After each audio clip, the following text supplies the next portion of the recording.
A'udzubillahi minasyaitonirrajim. Bismillahirrahmanirrahim. Assalamualaikum warahmatullahi wabarakatuh. Waalaikumsalam warahmatullahi wabarakatuh. Innal hamdalillah nahmaduhu wa nasta'inu wa nastaghfiruh wa na'udzu billahi min syururi anfusina wa min sayyiati a'malina may yahdihillahu fala mudhillalah wa may yudlilhu fala hadiyalah. Asyhadu an la ilaha illallah wa asyhadu anna Muhammadar Rasulullah. Allahumma shalli ala sayyidina Muhammadin wa ala alihi washabihi ajmain, amma ba'du.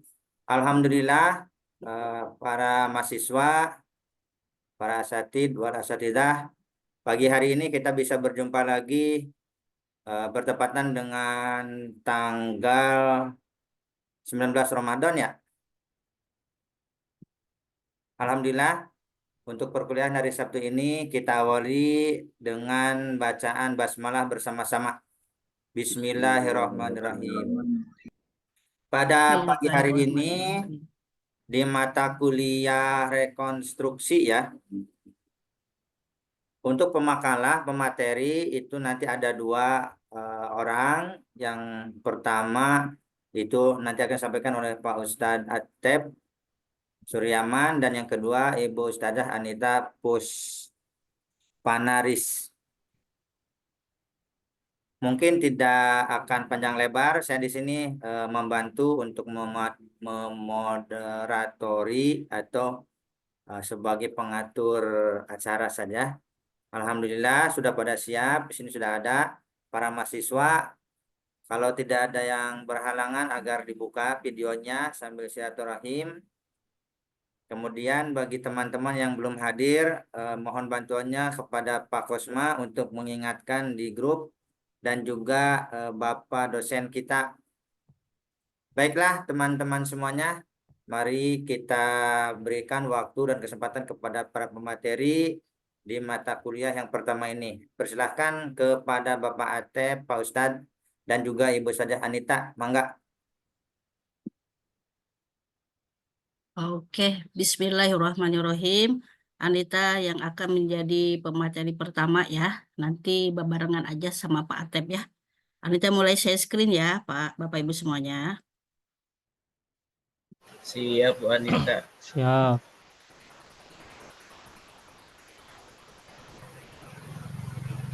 Anita aja harus dihitungkan dulu nggak? Harus diadminkan dulu nggak? Boleh langsung aja. Langsung boleh. Host. Langsung. Udah nampak belum? Ada. Udah kelihatan belum? Aja. Sudah ada, alhamdulillah. Ada? Ada. Oke. Bismillahirrahmanirrahim. Anita mulai aja ya. Kelompok kami, kelompok Anita dengan Bapak Atep akan memaparkan materi tentang aliran-aliran politik dalam Islam, yaitu Syiah, Khawarij, dan Murji'ah ya. Untuk di pendahuluannya, subhanallah, kok kecil ya? Gimana kalau mau membesarkan di sini? Kalau mau dibesarkan itu pojok bawah sebelah kanan, pojok bawah sebelah kanan, ke bawah, ke kanan. Nah itu, klik tanda plus. Bawah sebelah kanan. Ada angka itu 0 sampai 100. Kita lihat dari HP aja deh. Enggak, benar dibesarkan aja Bu Anita. Di sini kurang jelas. Tidak kelihatan, Bu. Yang gelasnya aja tuh diklik biar muncul. F5.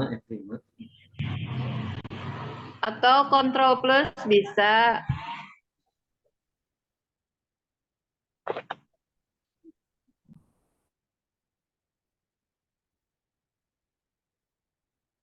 Pojok bawah kanan sih.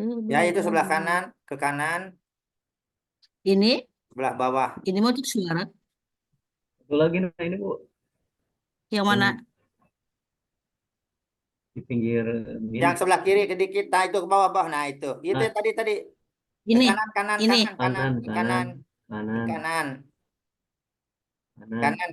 Geser ke kanan. Kanan, Bu. Ini bukan? Nah, terus di sana Ini. ke kanan dikit lagi, itu yang garis. Itu. Klik itu.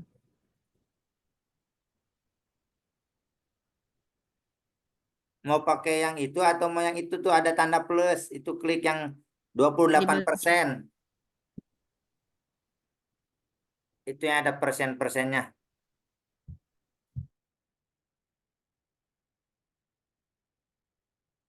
Halo, Bu Anita.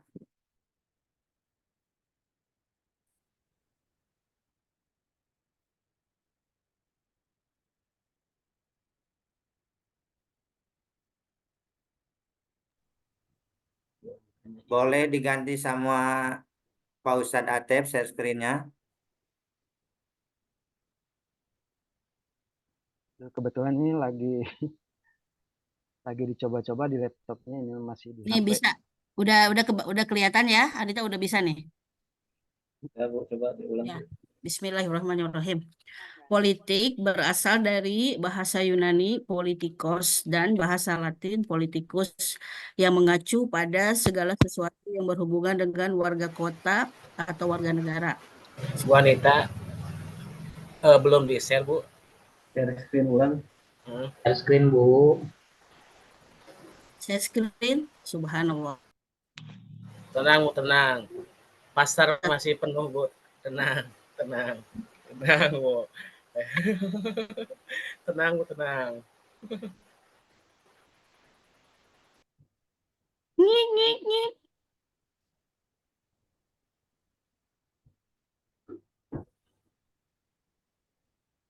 Nah, share screen-nya sudah ada, mangga dilanjeng. Oke, kadangu ya. Bismillahirrahmanirrahim. Politik berasal dari bahasa Yunani politikos dan bahasa Latin politikus yang mengacu pada segala sesuatu yang berhubungan dengan warga kota atau warga negara. Secara definisi, politik adalah aktivitas suatu negara yang bertujuan untuk membuat, mempertahankan, dan mengamandemen peraturan umum yang mengatur kehidupannya, melibatkan perebutan kekuasaan, tahta, dan harta. Namun, politik juga mencakup proses pembuatan kebijaksanaan, pengaturan struktur pemerintahan, dan interaksi antara individu, kelompok, dan negara, serta mencerminkan perkembangan masyarakat dalam mengatur sistem nilai, norma, dan harapan. Pada zaman pembentukan Islam, kepimpinan dipimpin oleh Rasulullah SAW, tetapi setelah kematiannya muncul pertikaian terkait suksesi politik. Meskipun Rasulullah tidak meninggalkan pesan yang jelas tentang penggantinya, Abu Bakar dipilih sebagai pengganti meskipun tidak didukung oleh kelompok ahli bait yang memandang Ali bin Abi Thalib sebagai pewaris yang ditunjuk oleh Rasulullah. Perbedaan pandangan ini menyebabkan perpecahan politik yang serius dalam umat Islam. Selanjutnya, rumusan masalahnya adalah apa yang dimaksud dengan Syiah, Khawarij, dan Murji'ah. Lalu, bagaimana sejarah terbentuknya aliran Syiah, Khawarij, dan Murji'ah. Dan yang terakhir adalah apa perbedaan dari ketiga aliran tersebut berdasarkan pandangan akidah, politik, dan doktrin. Tujuannya adalah satu, untuk mengetahui definisi Syiah, Khawarij, dan Murji'ah. Dua, untuk mengetahui sejarah terbentuknya Syiah, Khawarij, dan Murji'ah. Dan ketiga, untuk mengetahui perbedaan pandangan akidah, politik, dan doktrin dari ketiga aliran tersebut. Syiah, Khawarij, dan Murji'ah itu adalah setelah Nabi Muhammad SAW wafat, sejarah mencatat munculnya tiga, yaitu Syiah, Khawarij, dan Murji'ah. Kelompok Syiah yang berasal dari pengikut Ali, pemimpin pertama Ali Al-Bait, muncul karena ketidaksepakatan mengenai siapa yang layak menjadi pemimpin setelah Rasulullah. Perselisihan ini terjadi saat pemilihan Abu Bakar sebagai khalifah setelah debat antara Ansor dan Muhajirin, yang menyebabkan Ali dan pengikutnya tidak merasa puas. Mereka menganggap Ali sebagai kandidat yang lebih layak karena hubungan dekatnya dengan Rasulullah. Setelah kepemimpinan Abu Bakar, Umar, dan Utsman, terjadi pembunuhan terhadap Utsman yang menimbulkan ketidakpuasan terhadap Ali, terutama keluarga Bani Umayyah yang mendukung Utsman. Pertempuran Jamal antara Ali dan pasukan penentangnya, serta konflik dengan Muawiyah dan Bani Umayyah, memunculkan ketiga kelompok tersebut dengan Syiah mendukung Ali dan keturunannya. Khawarij menentang Ali dan Muawiyah, dan Murji'ah menyerahkan penyelesaian perselisihan hanya kepada Allah semata. Selanjutnya adalah definisi Syiah, Khawarij, dan Murji'ah. Definisi Syiah dalam konteks bahasa etologi, Syiah mengacu pada pengikut, pencinta, atau pembela yang patuh secara agama dan setia kepada individu atau kelompok tertentu. Penggunaan kata Syiah terdapat dalam Al-Quran dan teratur dan literatur klasik, menunjukkan penghargaan setiap pendukung atau pengikut yang setia. Bapak Ibu, ini slide-nya sesuai nggak dengan yang Anita baca? Masing-masing Bu, Ibu macam mana, slide di mana? Ya Allah, baru nyadar loh Anita, subhanallah. Terus gimana dong? Anita mau pindah ke sini ke yang di Zoom? Klik yang itu ya. Sebentar. Kenapa nggak komen dari tadi? Anita baru nyadar sekarang loh. Gak apa-apa. Nggak apa-apa ya, Anita lanjut aja ya. Lanjut aja. Lanjut aja, Bu. Lanjut aja ya. Dibaca di itu aja nanti. Itu Oke. sambung. Ah, gimana? Sambil dilihat yang di laptop aja, itu kan yang share screen-nya Pak Atep. Oh gitu.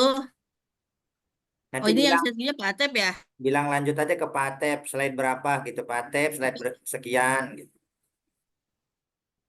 Oke Pak. Ya Bu, manain Bu? Bilang. Sejarah terbentuknya udah Bu. Duh, internetnya Anita nggak baik deh ini. Tapi jelas Bu, bagus. Di sininya muter-muter. Oke, Anita lanjut aja ya. Yang ini Bu terbentuknya. Oh, Ya lanjut. Oke. Namun, rasa cinta tersebut berkembang menjadi fanatisme buta, memunculkan perbedaan signifikan dengan pandangan para sahabat terhadap Ali. Namun, tidak tepat bagi kaum Syiah yang fanatik menganggap bahwa sahabat-sahabat yang mencintai adalah bagian dari pengikut Syiah, seperti yang mereka anggap kafir. Saat ini penganut Syiah terbagi menjadi beberapa kelompok dengan perbedaan pandangan dari yang bersikap ekstrim hingga moderat, bahkan menyerupai kaum ahli sunnah wal jamaah. Untuk selanjutnya Khawarij. Khawarij merupakan kelompok individu. Pak Atep ini yang definisi Pak Atep. Nah, itu betul.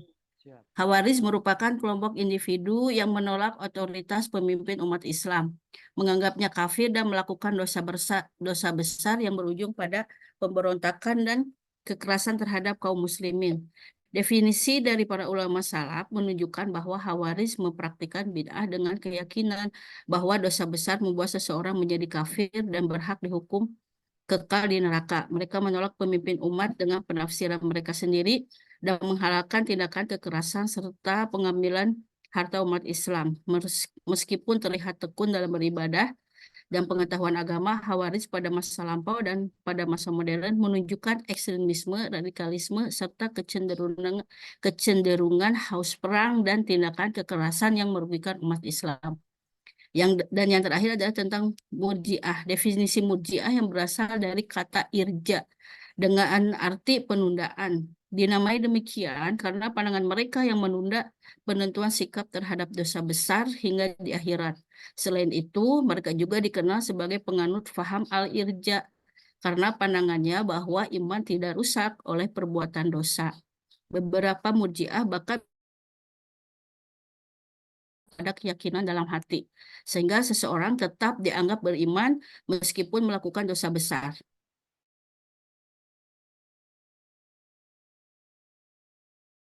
Kafirkan kaum muslimin yang berbuat dosa, sementara Murji'ah menyatakan bahwa iman seseorang tetap utuh meskipun melakukan dosa. Untuk selanjutnya adalah tentang pandangan akidahnya. Pak Atep, slide selanjutnya tentang pandangan akidahnya.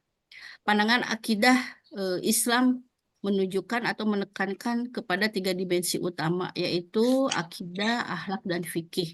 Dengan prinsip-prinsip utama meliputi tauhid, kenabian, dan juga kepimpinan atau al-imamah. keadilan Tuhan dan hari akhir, serta keyakinan pada syafaat dan keberadaan alam barzah.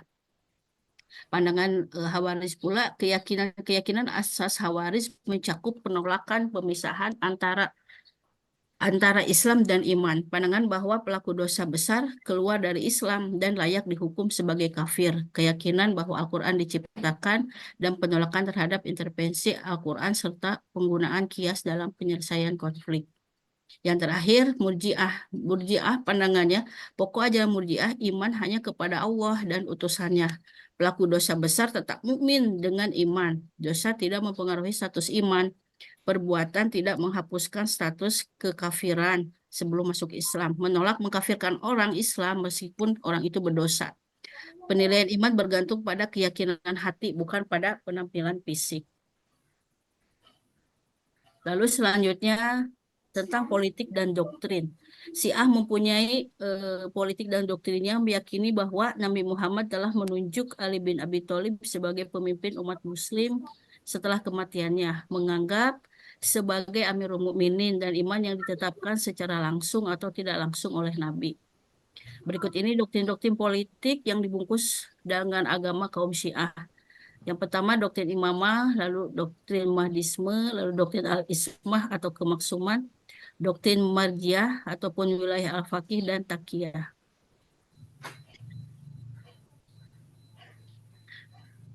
Yang selanjutnya adalah Khawarij. Khawarij muncul sebagai respons terhadap kondisi politik pada masanya, dipicu oleh perpisahan politik dan ketidakpuasan terhadap kepemimpinan yang ada. Mereka menekankan konsep pengkafiran terhadap kaum muslimin yang melakukan dosa.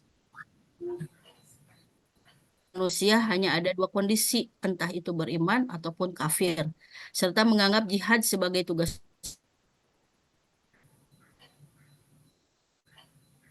kesalahan. Di antara doktrin-doktrin politik Khawarij adalah khalifah atau imam tidak harus berasal dari keturunan Rasulullah. Khalifah atau imam harus dipatuhi selama mereka mematuhi syariat agama dengan benar. Ketiga, kehadiran khalifah atau imam tidak diwajibkan. Pemerintahan Abu Bakar, Umar bin Khattab, Utsman bin Affan dianggap sebagai pemerintahan yang sah. Lalu selanjutnya Al-Zariqah meyakini bahwa pemerintahan yang tidak sejalan dengan pandangan mereka termasuk dalam al-kufr dan wajib diperangi. Lalu kepercayaan akan munculnya jamaah akhir zaman. Dan mereka menolak untuk berhijrah ke dalam golongan Khawarij dianggap sebagai kafir. Lalu mereka mewajibkan ujian bagi orang yang ingin bergabung. Khalifah atau imam tidak harus berjenis kelamin laki-laki, karena wanita pun boleh menjadi khalifah. Untuk Murji'ah pula, Murji'ah berakar pada gagasan irja ataupun arja yang diterapkan dalam konteks politik dengan sikap netral ataupun non-blok yang sering ditujukan melalui sikap diam, serta dalam bidang teologi sebagai respons terhadap persoalan-persoalan teologis seperti iman, kufur, dosa, tauhid, tafsir Al-Quran, ekstalogi, pengampunan atas dosa besar, kemaksuman Nabi, hukum atas dosa, konsep kekafiran, hakikat Al-Quran, sifat Allah dan ketentuannya. Dalam doktrin-doktrinnya, Murji'ah memiliki empat ajaran pokok ya. Yang pertama, menunda hukuman atas Ali Al-Muawiyah, Amr bin As, Abu Musa Al-Asy'ari yang terlibat dalam tukim dan meninggalkan kepada Allah Subhanahu wa taala pada hari kiamat. Lalu mempercayakan keputusan atas orang muslim berdosa besar itu hanya kepada Allah dan menempatkan pentingnya iman di atas amal, memberikan harapan kepada muslim yang berdosa besar untuk mendapatkan ampunan dari rahmat Allah. Lalu yang terakhir adalah kesimpulannya, berdasarkan materi yang telah disediakan mengenai aliran-aliran Islam, dapat ditarik beberapa kesimpulan. Yang pertama, Syiah merupakan aliran yang menekankan konsep imamah, yaitu pemimpin yang dipercayai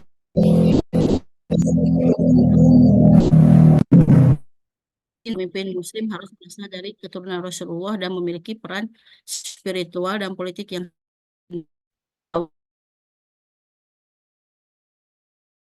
radikal dan absolutis. Mereka menuntut keadilan ketat dan menolak kompromi. Aliran ini cenderung menafsirkan ajaran Islam secara harfiah dan menolak keterlibatan politik yang dinilai tidak sesuai dengan prinsip-prinsip Islam. Murji'ah yang terakhir, aliran Murji'ah memiliki pendekatan yang lebih netral ataupun non-blok dalam politik. Mereka cenderung sikap netral, politik netral ya, dan menghindari keterlibatan langsung dalam konflik politik. Fokus utama mereka adalah pada masalah teologi seperti iman, dan menunda hukuman atau keputusan kepada Allah di akhirat. Secara keseluruhan, ketiga aliran ini mencerminkan variasi dalam intervensi terhadap ajaran Islam dan cara mereka memahami konsep kepemimpinan, keadilan, serta keterlibatan politik dalam masyarakat Muslim. Perbedaan pendekatan ini mencerminkan kompleksitas dan keragaman pemikiran dan pandangan di dalam dunia Islam. Mungkin cukup sekian untuk pemaparan presentasi PowerPoint-nya. Untuk penambahannya mungkin Pak Atep mau menambahkan, mangga silakan.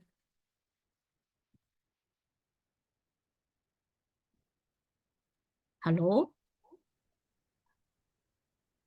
Langsung ya. Ya, halo. Bismillahirrahmanirrahim. Warahmatullahi wabarakatuh. Waalaikumsalam warahmatullahi wabarakatuh. Ini bisa didengar dengan baik suaranya? bisa. Jelas. Bagus ya. Alhamdulillahirrabbilalamin wa bihi nasta'in ala umuri dunya waddin wa ala alihi washabbihi ajmain, amma ba'du. Pertama-tama kita panjatkan puji dan syukur kepada Allah Subhanahu wa taala dalam kesempatan ini di bulan Ramadan di hari ke-19 ya. Mudah-mudahan kita semuanya diberikan kekuatan untuk melaksanakan ibadah, berbagai macam ibadah di bulan Ramadan. Terima kasih kepada Bapak Ustadz Sutarjo sudah menjadi moderator. Kemudian terima kasih juga kepada Ibu Anita yang sudah memaparkan tentang aliran-aliran politik dalam Islam. Izinkan terima kasih juga kepada semuanya, rekan-rekan, bapak-bapak, ibu-ibu semuanya yang sudah hadir dalam kesempatan ini. Izinkan saya akan menambahkan apa yang sudah dipaparkan oleh Ibu Anita Puspanaris. Teman-teman semuanya, rekan-rekan, bapak-bapak, ibu semuanya, tadi sudah dipaparkan bahwa aliran politik di dalam Islam itu yang nantinya akan masuk ke dalam aliran tauhidiyah atau ideologi. Aliran politik di dalam Islam seperti yang sudah kita ketahui bahwa aliran politik dalam Islam itu ada 3 ya. Yang pertama adalah tadi ada Syiah, kemudian yang kedua ada Khawarij, dan yang ketiga ada Murji'ah. Secara singkat, padat, jelas tadi sudah disampaikan oleh Ibu Anita Puspanaris bahwa Syiah itu adalah kelompok yang setuju atau setia kepada kelompok Ali gitu ya. Kemudian yang kedua, kaum atau kelompok aliran politik Khawarij, dan itu adalah kelompok yang keluar dari pendukung setia Ali. Dan yang ketiga adalah kaum Murji'ah. Kalau kaum Murji'ah yaitu kaum atau kelompok yang netral, tidak mendukung kepada kelompok Ali dan juga tidak mendukung atau bahkan keluar daripada kelompok Khawarij. Bapak Ibu sekalian, kaum Syiah atau kelompok Syiah itu secara umum ada beberapa golongan. Di antaranya ada Syiah Jaidiyah, kemudian Syiah Imamiyah. Syiah Jaidiyah adalah pengikut Zaid bin Ali Zaid al-Abidin. Syiah Jaidiyah berpendapat bahwa imam tidaklah ditentukan nabi orangnya. Jadi setelah Nabi wafat, tentang kepemimpinan tidak ditentukan itu siapa-siapanya, tetapi hanya sifat-sifatnya. Tugas Nabi tidak mengatakan bahwa Ali adalah yang akan menjadi imam sesudah beliau wafat. Tetapi Nabi hanya menyebut sifat-sifat imam yang akan menggantikan beliau. Nah, Ali diangkat menjadi imam karena sifat-sifat itu terdapat dalam dirinya. Di antara sifat-sifat yang dimaksud adalah ketakwaannya, kealimannya, murah hatinya, berani. Kemudian bagi imam sesudah Ali ditambahkan sifat sebagai keturunan Fatimah. Itu yang menjadi dasar Syiah Jaidiyah. Kenapa Ali dijadikan pemimpin atau imam. Sifat-sifat tersebut adalah sifat bagi imam terbaik yang disebut imam Abdul. Tetapi ada juga pemuka yang tidak mencapai sifat terbaik boleh menjadi imam. Dia disebut imam Mabdul. Karena itu Syiah Jaidiyah mengakui kekhalifahan Abu Bakar dan Utsman. Mereka diakui sebagai imam Mabdul, bukan sebagai imam Abdul. Akidah Syiah Jaidiyah tidak berbeda jauh dengan Ahlus Sunnah. Nah, itu perkembangan daripada yang asalnya aliran politik Syiah yang kesananya perkembangannya menjadi aliran ideologi. Yang kedua ada Syiah Imamiyah. Nah, Syiah Imamiyah itu disebut juga dengan Syiah Isna Asy'ariyah atau Syiah 12 karena mereka mempunyai 12 imam gitu ya. Di antaranya ada Ali bin Abi Thalib, Al Hasan, Al Husain, Ali Zaid bin Abidin, Muhammad Al Bakir, Ja'far As-Siddiq, Musa Al Kadim, Ali Al Ridho, Muhammad Al Jawad, Ali Al Hadi, Al Hasan bin Muhammad Ashkari, Muhammad Al Mahdi. Itu 12 imam atau dinamakan Syiah Imamiyah. Nah, pada Muhammad Al-Mahdi Al-Muntazar berhenti rangkaian imam nyata karena itu Muhammad ini tidak meninggalkan keturunan. Muhammad sewaktu masih kecil hilang di dalam gua yang terdapat di masjid. Menurut keyakinan kaum Syiah 12, imam ini menghilang untuk sementara dan akan kembali lagi Al-Mahdi untuk langsung memimpin umat. Oleh karena itu, imam bersembunyi atau imam yang dinanti selama bersembunyi ia memimpin umat melalui raja-raja yang memegang kekuasaan ulama mujtahid Syiah. Nah, Syiah Imamiyah yang 12 menjadi paham resmi di Irak. Kemudian Syiah yang 12 itu ada pula Syiah Islamiyah atau imam mereka sampai dengan imam ke-6. Ismail adalah anak Ja'far As-Siddiq, lebih dahulu meninggal dunia daripada imam ke-6. Karena itu tempat Ismail sebagai imam ke-7 diganti oleh adiknya. Itu sedikit menambahkan daripada aliran politik dalam Islam Syiah. Gitu. Terus yang kedua adalah Khawarij. Ya. Kaum Khawarij ini atau kelompok Khawarij ini adalah kelompok yang keluar dari kelompok setia pendukung Ali. Karena diawali ketika perang Siffin.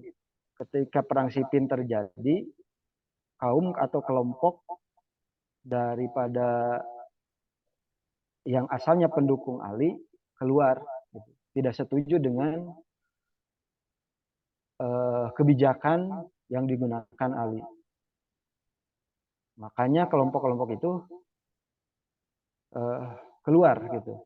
Tidak setuju karena dengan kebijakannya yang diawali dari at-tahkim, penentuan ketika perang melakukan perang Siffin ya. Dan yang ketiga kaum Murji'ah. Kalau Murji'ah itu yaitu kelompok yang tidak mendukung kepada Ali atau juga tidak mendukung kepada kelompok Khawarij. Tadi sudah disampaikan oleh Bu Anita bahwa Murji'ah itu disebutnya adalah kelompok non-blok, gitu ya. Tidak mendukung kepada Ali, juga tidak mendukung kepada kelompok Khawarij. Itu mungkin ditambahkan beberapa yang disampaikan tentang aliran politik dalam Islam. Ya, ada 3 ya, 1 Syiah, 2 Khawarij, dan yang ketiga adalah Murji'ah. Yang lainnya sudah disampaikan tadi dengan sangat cukup lengkap ya oleh Ibu Anita. Terima kasih, mungkin silakan kepada Bapak Ibu yang mau menambahkan ya. Boleh silakan. Kembalikan kepada Bapak moderator. Terima kasih. Assalamualaikum warahmatullahi wabarakatuh. Waalaikumsalam warahmatullahi wabarakatuh. Ya, baiklah teman-teman semua para mahasiswa perkuliahan pagi hari ini.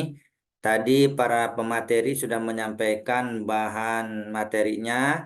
Yang pertama tadi sampaikan oleh Ibu Anita, Ibu Ustadzah Anita, dan yang kedua oleh Bapak Ustadz Atep. Nah, mungkin saat ini kita akan masuk langsung ke diskusi atau pendalaman materi. Dipersilahkan langsung saja kepada yang mau bertanya. Ya, silahkan. Ada Bapak Saidin, Pak Ustadz Saidin. Mangga, pengersa. Bismillahirrahmanirrahim. Assalamualaikum warahmatullahi wabarakatuh. Waalaikumsalam warahmatullahi Waalaikumsalam warahmatullahi wabarakatuh. Terima kasih Pak Sutarjo atas waktunya yang sudah diberikan. Ini aja sedikit saya ingin bertanya mengenai kaum Syiah ya.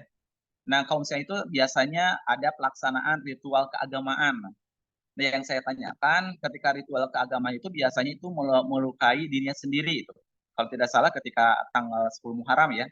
Itu apa sih yang melatar belakangi kenapa Syiah itu ketika ritual keagamaan itu suka melukai dirinya sendiri gitu. Sampai suka berdarah gitu kalau saya lihat di media sosial gitu. Itu yang melatar belakangi itu apa? Yang pertanyaan kedua itu ada doktrin-doktrin Syiah ya yang saya barusan baca di PPT-nya. Mohon penjelasan sedikit aja tentang doktrin-doktrin Syiah itu sendiri. Itu yang saya dapat sampaikan. Mohon maaf apabila ada kesalahan. Assalamualaikum warahmatullahi wabarakatuh. Waalaikumsalam warahmatullahi wabarakatuh. Warahmatullahi wabarakatuh. Ya, pertanyaannya sangat luar biasa. Mungkin saya lempar satu pertanyaan lagi dulu. Apakah masih ada? Oh, ada ini ya, ada di chat. Berarti para penanyanya sudah cukup dulu ya untuk penanya. Nanti dipersiapkan untuk yang sesi berikutnya bagi yang mau bertanya. Yang pertama tadi dari Bapak Ustadz Syahidin ada 2 pertanyaan. Silahkan nanti para pemateri untuk menjawab. Yang pertama itu mengenai ritual keagamaan ya, yang sering dilihat katanya itu. Mohon penjelasannya bagaimana. Kemudian yang kedua itu tentang doktrin-doktrin dari aliran Syiah itu juga mohon dijelaskan mungkin seperti apa.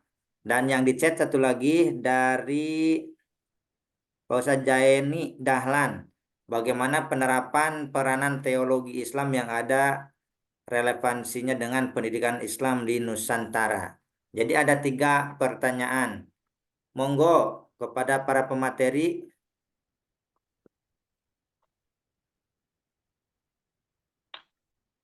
Silakan Pak Atep dulu. Bisa diulangi pertanyaannya, Pak? Maaf, Pertanyaannya mau yang dari siapa dulu, Pak Ustadz Atep? dari yang tadi Pak Sahidin ya? Oh, dari Pak Ustadz Saidin ada 2. Yang pertama itu tentang ritual keagamaan tanggal 10 Muharram, yaitu yang ada kegiatan apa itu seperti penyiksaan diri atau seperti apa. Itu mohon penjelasannya. Latar belakang atau dasar hukum atau pelaksanaannya itu sebagai bentuk apa gitu. Yang apa itu? Ya pokoknya mah yang Atau sama Anita dulu dijawab yang itu boleh? Oh ya boleh, mangga. Boleh Bu, silakan. Bocil-bocil. Mohon maaf ya, punten ya kalau berisik. Untuk yang bagi kelompok Syiah, kalau peringatan 10 Muharram itu yang suka melukai diri sendiri gitu ya. Jadi bagi kelompok Syiah, hari Asyura itu hari berkabung memperingati wafatnya Husain bin Ali, anak dari Ali bin Abi Thalib dan Fatimah Az-Zahra serta cucu dari Rasulullah SAW. Hari itu adalah hari peringatan Syiah itu kesedihan yang teramat dalam. Pada peringatan kematian Husain itu para penganut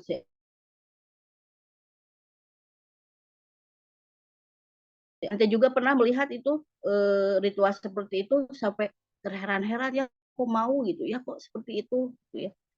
Kenapa Islam seperti itu gitu. Waktu itu Anita belum baca secara detail Syiah itu bagaimana ya. Baru kali ini ketika ada tugas S2 ya, kuliah S2 baru betul-betul dibaca. Ritual ini katanya merupakan ekspresi dari penyesalan dan upaya untuk merasakan penderitaan Imam Husain sebelum dirinya dibunuh dengan keji gitu. Jadi mungkin ritual ikut merasakan kesedihan yang mendalam dengan merasakan fisiknya yang dilukai gitu. Sewaktu dulu Husain anak Ali itu tewas dibunuh pada pertempuran Karbala pada tahun 680 Masehi ataupun 10 Muharram tahun 61 Hijriah. Pertempuran itu terjadi antara pasukan Gubernur Ubaidillah bin Ziyad dengan kelompok Husain bin Ali yang terdiri atas kerabat dan anggota keluarga sang imam. Pembunuhan terhadap Husain disebabkan oleh penolakan kepimpinan Yazid bin Muawiyah sebagai khalifah kedua dinasti Umayyah. Jadi Bapak Ibu ya tadi di awal di waktu PowerPoint Anita bacakan kelompok Syiah itu kelompok yang fanatik jadi ya. Mungkin karena saking fanatiknya berpikirannya sampai logikanya itu bukan nggak dipakai ya, tapi mungkin saking fanatiknya ingin merasakan apa yang Husain itu rasakan dulu gitu. Jadi harus merasakan kesedihan yang mendalam dengan bukan hanya merasakan aja, tapi fisiknya pun harus benar-benar dilukai. Mungkin begitu Bapak Ibu semuanya. Pak Sahid ya, Pak Sahidin. Itu jawabannya mudah-mudahan puas ya, nggak puas ya suci sendiri. Ya, terima kasih buat Bu Anita atas jawabannya. Apakah mau langsung dilanjut sama yang kedua tentang doktrinnya atau sama Pak Atep dulu mau menambahkan? Giliran sama Pak Atep ya. Terima kasih kepada Pak Sahidin yang sudah memberikan pertanyaan dengan luar biasa. Mau menambahkan dari tadi yang disampaikan oleh Ibu Anita ya, bahwa munculnya pemikiran politik Islam diawali pada masa Rasulullah sejak mendirikan komunitas Islam di sekitaran Madinah ya, tahun 622 Masehi. Pada masa tersebut terbilang sebagai awal kebangkitan umat Muslim mampu berinteraksi dengan suku-suku di luar Islam. Nah, sistem pemikiran ini berlangsung hingga Rasulullah wafat. Jadi lahirnya politik itu diawali tentunya sudah ada gitu ya ketika Nabi Muhammad atau Rasulullah di Madinah. Dan itu terjadi sampai Rasulullah meninggal. Nah, sistem pemikiran berlangsung hingga Rasulullah wafat gitu ya, dan dilanjutkan pada generasi sahabat-sahabatnya Khulafaur Rasyidin hingga munculnya dinasti Umayyah dan Abbasiyah. Nah, ketika pasca Rasul wafat terjadi saling perebutan kekuasaan antara satu kelompok dengan yang lain. Di antaranya pasca wafat Nabi itu kelompok Muhajirin dan Ansor disebut ada kelompok Sahabah dengan argumentasi masing-masing. Kemudian yang kedua ada kelompok legitimis Ashab Anas wa Ta'in, yakni meyakini bahwa Nabi Muhammad menunjuk Ali Abi Thalib sebagai penggantinya. Dan yang ketiga ada kelompok aristokrat Quraisy yang dimotori oleh Bani Umayyah. Akhirnya kelompok bertambahlah berhasil menduduki kekhalifahan, yaitu dengan terpilihnya Abu Bakar As-Siddiq. Nah, itu diawali dari setelah Nabi wafat, kemudian aliran politik itu masuk ke dalam Abu Bakar ketika ada perbedaan paham tentang siapa yang menjadikan khalifah. Kemudian setelah Abu Bakar menjadi khalifah pertama selama 2 tahun ya, keterpilihan Abu Bakar melewati proses musyawarah yang alot antara kelompok Muhajirin dan Ansor. Majelis Syakifah Bani Sa'adah menjadi saksi atas perdebatan para sahabat senior tentang sistem politik yang akan dijalankan. Perdebatan ini dipicu oleh 2 hal. Pertama, tidak adanya kejelasan sistem politik dari Rasulullah sebagai pemegang otoritas keagamaan. Yang kedua, persaingan kelompok sosial antara Muhajirin dan Ansor yang merasa mereka memiliki hak yang sama atas kepemimpinan umat Islam. Akhirnya drama politik di Syakifah Bani Sa'adah adalah disetujuinya Abu Bakar sebagai khalifah oleh mayoritas umat Islam.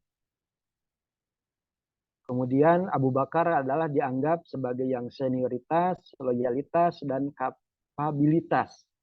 Maka Abu Bakar termasuk kelompok as-sabiqun awalun, loyal kepada Rasulullah dan mendampingi dakwahnya, dan memiliki kemampuan intelektual yang tinggi dalam masalah keislaman. Setelah Abu Bakar wafat, menggantikan Khalifah Umar bin Khattab.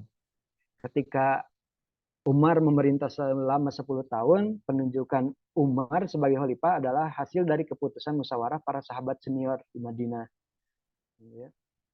Abu Bakar, Umar, kemudian sebagai khalifah yang menggantikan Abu Bakar, Umar bin Khattab yang dipilih sebagai khalifah menghindari perpecahan di kalangan internal umat Islam sendiri. Awal mulanya timbul aliran politik pada masa Khalifah Utsman bin Affan setelah wafatnya gitu.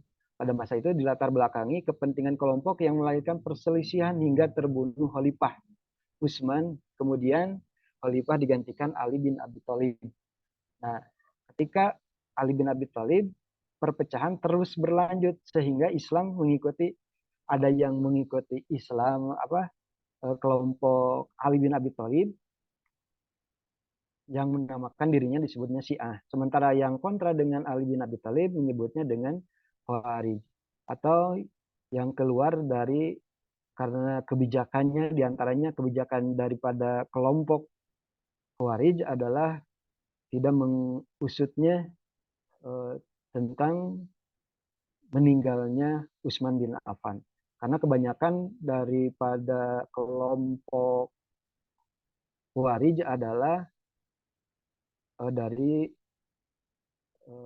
keluarga gitu ya, dari keluarga Utsman bin Affan.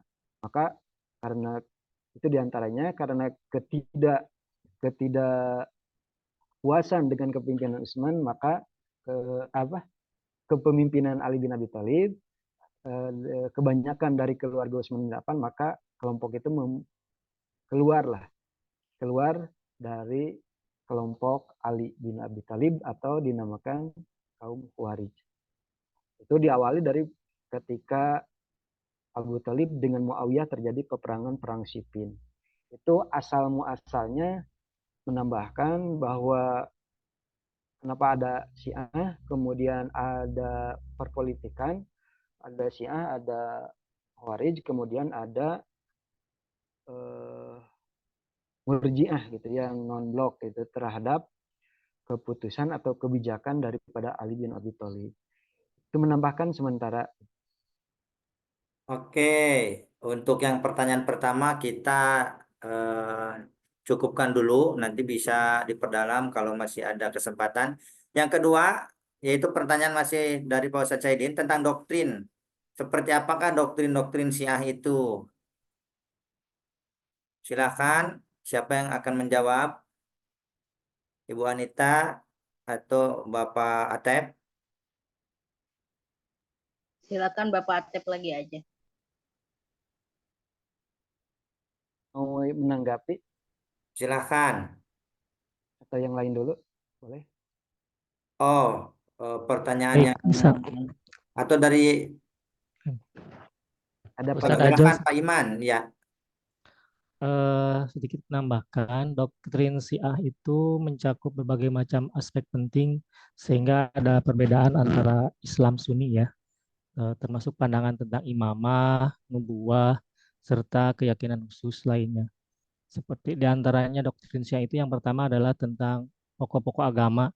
Syiah memiliki 5 usuluddin utama yaitu tauhid atau keesaan Allah, diantaranya al-adl, an-nubuwah, keberadaan para nabi sebagai pembawa berita dari Tuhan, al-imamah, al-ma'ad, keberadaan hari kebangkitan. Kemudian yang kedua, selain usuluddin ada furu'uddin, masalah penerapan agama. Selain usuluddin, Syiah juga memiliki pandangan khusus tentang beberapa aspek keagamaan seperti jumlah nabi dan rasul Allah. Nabi Muhammad SAW sebagai nabi dan rasul terakhir yang suci dari segala aib, ahlu bait atau keluarga Nabi Muhammad sebagai manusia suci, dan Al-Quran sebagai mukjizat kekal Nabi Muhammad SAW. Itu yang kedua, Furu'uddin. Kemudian yang selanjutnya, perbedaan dengan Islam Sunni, Syiah memiliki pandangan yang berbeda terhadap suksesi kepemimpinan setelah Nabi Muhammad. Mereka menganggap Ali bin Abi Thalib sebagai pengganti dan imam setelah Nabi Muhammad wafat. Ya, itu jadi mereka tetap beranggapan seharusnya setelah wafat Nabi Muhammad itu adalah Ali. Itu doktrin ya. Terima kasih Pak Ustadz Ajo, mangga itu sedikit. Ya, hatur nuhun Bapak Ustadz Iman yang telah membantu ya memberikan jawaban untuk pertanyaan yang kedua dari Pak Ustadz Zahidin. Sebetulnya ini memang kalau dibahas juga dalam ya. Tapi tadi ya tidak mengurangi daripada esensi pertanyaan. Mungkin ada lagi yang mau menambahkan tentang doktrin. Kalau sudah cukup nanti kita lanjut ke pertanyaan selanjutnya. Menambahkan ya Pak. Oh, enggak. Terima kasih Pak Iman yang sudah menambahkan dari pertanyaan atau menjawab dari pertanyaan Pak Sahidin ya tentang doktrin Syiah. Di antaranya satu adalah tentang imamah, kemudian usuluddin, dan furu'uddin gitu ya. Pak Iman, terima kasih. Kemudian menambahkan walaupun nanti teman-teman bisa membantu, saya pernah membaca, cuman bukunya lupa lagi dari apa itu, bahwa Syiah itu membolehkan gitu ya, membolehkan nikah mut'ah gitu. Apa namanya? Nikah mut'ah, nikah kontrak gitu. Jadi menikah untuk dua tahun gitu atau 1 tahun atau gitu ya. Nah itu diantaranya ada yang sangat terkenal gitu ya dengan memperbolehkannya nikah kontrak gitu. Mau 1 bulan, 2 bulan, yang penting dikontrak menikahnya gitu kan.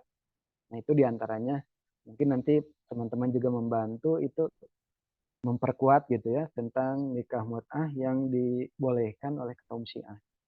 Itu menambahkan Pak Ustadz Tajo. Ya, ya. Terima kasih Pak Ustadz Atep. Itu tadi menambahkan lagi referensi buat kita tentang doktrin kaum Syiah. Tadi ada pertanyaan juga di chat. Ini masih berhubungan sama materi dari Pak Ustadz Jaini. Pertanyaannya, bagaimana penerapan peranan teologi Islam yang ada relevansinya dengan pendidikan Islam di Nusantara?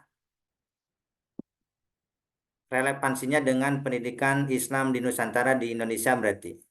Dipersilahkan pada para pemateri atau dari Bapak Ibu peserta perkuliahan yang lainnya.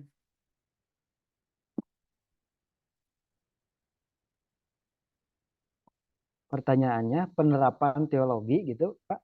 Ya, bagaimana penerapan teologi Islam yang itu yang dari tadi dibahas dengan pendidikan Islam yang ada di Nusantara. Relevansinya dengan Pendidikan Islam di Nusantara.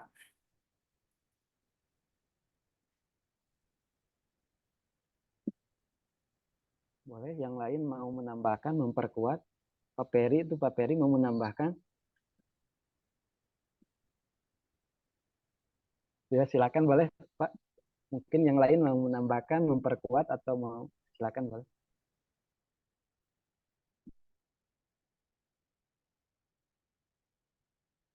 Oke, ada? Oke, kalau misalnya masih belum sambil menunggu, Mungkin bisa ke pertanyaan dulu berikutnya. Pak Ustadz Atib, ini ada dari Pak Egi. Ya, Pak Egi, Pak. Tadi ini mungkin agak tadi yang dibahas ada ya mungkin ya. Assalamualaikum warahmatullahi wabarakatuh. Apakah ada dalil yang mendasari akidahnya aliran Khawarij sehingga orang yang berdosa besar itu dianggap menjadi kafir? Jadi yang ditanyakannya dalilnya apakah ada sehingga Khawarij punya akidah bahwa orang yang berdosa besar dianggap kafir.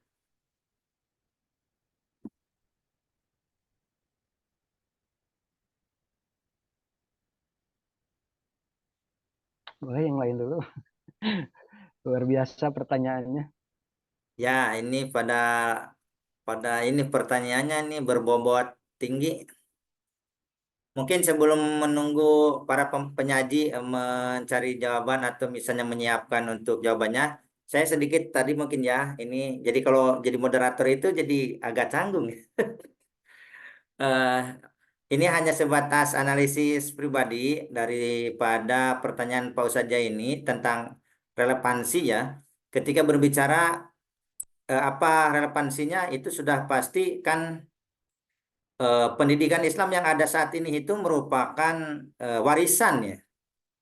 Yang pertama itu merupakan warisan di masa lalu, baik itu yang mendasari dari aspek akidah, syariah, akhlak, maupun politik dan sebagainya. Itu semuanya kan tidak terlepas daripada warisan atau misalnya akar-akar yang pernah ada di masa lalu.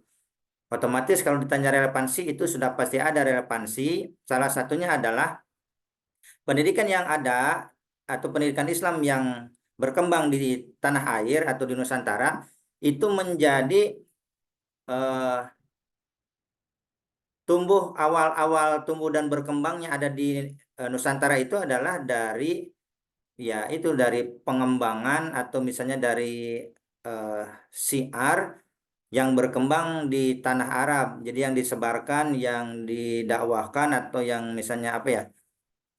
Jadi akhirnya di kita di Nusantara itu punya dan akhirnya ada Islam di sini itu kan daripada yang dibawa oleh para dai, yang dibawa oleh para kaum muslim yang mendakwahkannya di tanah Arab sampai ke Nusantara. Termasuk sistem pendidikan yang sudah kita ketahui. Salah satu penyebaran Islam itu kan kalau kita lihat di sejarah Islam di Indonesia itu kan dikenalkan lewat ada pernikahan gitu kan ya. Jadi Islam bisa berkembang di kita itu ada pernikahan dari orang Arab atau orang Muslim ketika yang ke Indonesia itu menikahi orang pribumi dan disitulah nanti menyebar Islam. Kemudian ada lewat politik. Kemudian politik di sini salah satunya yaitu para saudagar-saudagar Muslim yang kaya membawa Islam menyebarkan di Indonesia, menikahi para putri kesultanan atau kerajaan sehingga di situ nanti berkembang juga Islam lewat politik. Kemudian kan Islam juga disebarkan lewat pendidikan para saudagar kaya Muslim atau para orang Islam yang belajar ke tanah Arab kemudian balik lagi ke Indonesia, mereka menginduksi sistem pembelajaran Islam yang ada di tanah Arab akhirnya disebarkan di kita di Indonesia dengan cara ya membuka lembaga-lembaga pendidikan, pesantren, kemudian pendidikan-pendidikan yang sifatnya ya pokoknya para ulama yang dulu menyebarkan Islam itu mereka membuat berbagai macam sarana pendidikan, termasuk kan ada tasawuf gitu ya dan sebagainya. Nah, itu tidak terlepas daripada peran ada apa ya? Ada hubungan sentuhan gitu ya. Sentuhan di sini adalah mungkin sentuhan yang dibawa oleh pengaruh di Timur Tengah atau misalnya di negara Arab khususnya orang-orang Muslim yang menyebarkan Islam. Sehingga di situ nanti ya otomatis ada relevansinya. Ya salah satunya tadi dimulai dari kurikulum, dimulai dari materi-materi yang menjadi apa aja yang harus diajarkan kan kayak akidah, akhlak, atau apalagi syariat, fikih itu kan para mubalik, dai-dai itu kan pasti melihat bagaimana Islam itu ketika masuk ke Indonesia harus yang mana dulu diajarkan. Itu pasti mereka juga mengacunya kepada itu pengaruh yang di Arab atau di Timur Tengah. Kemudian ketika berbentuk lembaga, kita juga pasti ulama-ulama di kita dulu mubalik-mubalik yang mengadopsi sistem yang pernah berkembang atau pernah jaya di Timur Tengah. Jadi relevansinya sangat kuat. Apapun pendidikan Islam yang ada di Indonesia itu tidak mungkin dari nol, itu hasil apa ya? Mungkin hasil pemikiran yang murni, tapi secara eksplisit atau apa itu internalisasi itu pasti ada, semuanya pengaruh daripada ya ajaran Islam yang pernah berkembang. Menurut saya seperti itu sih. Kalau dibahas lagi ya nanti bisa kita lanjutkan lagi. Ya itu, silakan Pak Indra, karena sudah ada yang mengacung gitu. Ya silakan Pak. Silakan Pak Ustadz, silakan. Itunya suaranya Pak Bangsa, suaranya belum di itu. Masih di mute. Oh, siap.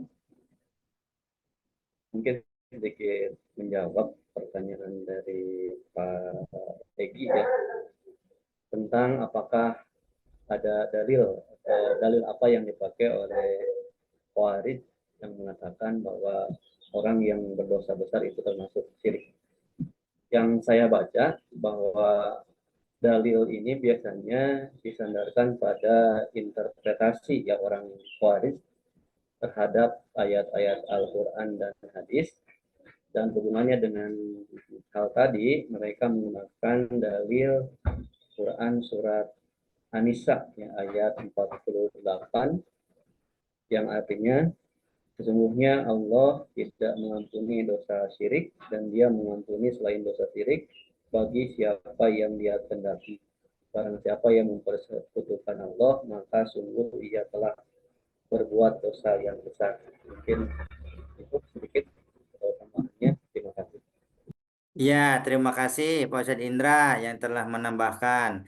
Ada lagi yang mengacung, Ibu Siti Husnul Khotimah, mangga Ibu. Baik, Assalamualaikum warahmatullahi wabarakatuh. Waalaikumsalam. Warahmatullahi wabarakatuh. Saya tadi ada pertanyaan bahwasanya tadi saya menyambung dari Ustadz yang terakhir tadi tentang ayat Al-Quran tentang kaum Hawaris ya, itu yang tadi. Ya. Nah, menyambung dari hal itu saya mengingat bahwasanya ada di dalam Quran surat Al-Maidah ayat 44 yang artinya barang siapa yang tidak memutuskan menurut apa yang diturunkan Allah, maka mereka itu adalah orang-orang yang kafir. Bahwasanya kita ketahui bahwasanya adalah kaum Khawaris ini adalah suatu paham yang mengkafirkan semua sahabat yang memihak kepada Ali dan mengkafirkan golongan yang mendukung Muawiyah ya bin Abi Sufyan. Dan kaum Khawaris ini juga merupakan golongan yang memecahkan atau memisahkan diri dari golongan yang mendukung Ali bin Abi Thalib setelah beberapa banyak kekecewaan dan keputusan yang penudingannya terhadap Ali bin Abi Thalib. Mungkin itu yang bisa saya tambahkan. Mohon maaf atas segala kesalahannya. Kalau salah saya menjawabnya, mohon maaf. Terima kasih. Wassalamualaikum warahmatullahi wabarakatuh. Waalaikumsalam warahmatullahi wabarakatuh. Terima kasih pada Ibu Ustadzah Siti Husnul Khotimah. Pak Sutarjo. Oh ya, silakan Ibu, Bapak Dokter, monggo. Ini karena saya itu jam 9 ada agenda, jadi saya hanya sedikit kasih beberapa pengantar sebagai berikut. Pertama, saya mengapresiasi mata kuliah ini dan yang luar biasa karena Pak Sutarjo dan kawan-kawan itu sudah luar biasa memahami seperti apa peta pemikiran masing-masing kelompok di dalam Islam. Tetapi Bapak Ibu semuanya, untuk sampai kepada pemahaman firqah-firqah atau aliran-aliran dalam Islam, sebenarnya satu paket harus kita pahami tentang sejarah. Jadi kalau kita memahami sejarah, maka nanti akan dengan mudah kita memahami bagaimana babul wurud dari lahirnya masing-masing aliran itu. Jadi sesungguhnya kan Rasulullah Shallallahu Alaihi Wasallam itu kan memang tidak pernah menentukan bahwa ketika beliau nanti meninggal, maka bentuk kepemimpinan yang akan ditinggalkan adalah seperti apa. Itu sama sekali tidak ada pesannya Rasulullah. Makanya kita tahu bersama bahwa menjelang mungkin wafatnya Rasulullah itu ada indikasi-indikasi bahwa sebenarnya ketika nanti meninggal Rasulullah itu yang pas menggantikan adalah Abu Bakar As-Siddiq.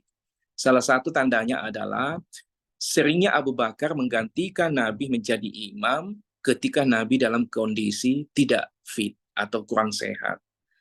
Maka kemudian ketika benar-benar Nabi meninggal itu, lalu kan kemudian agak gamang umat pada masa itu.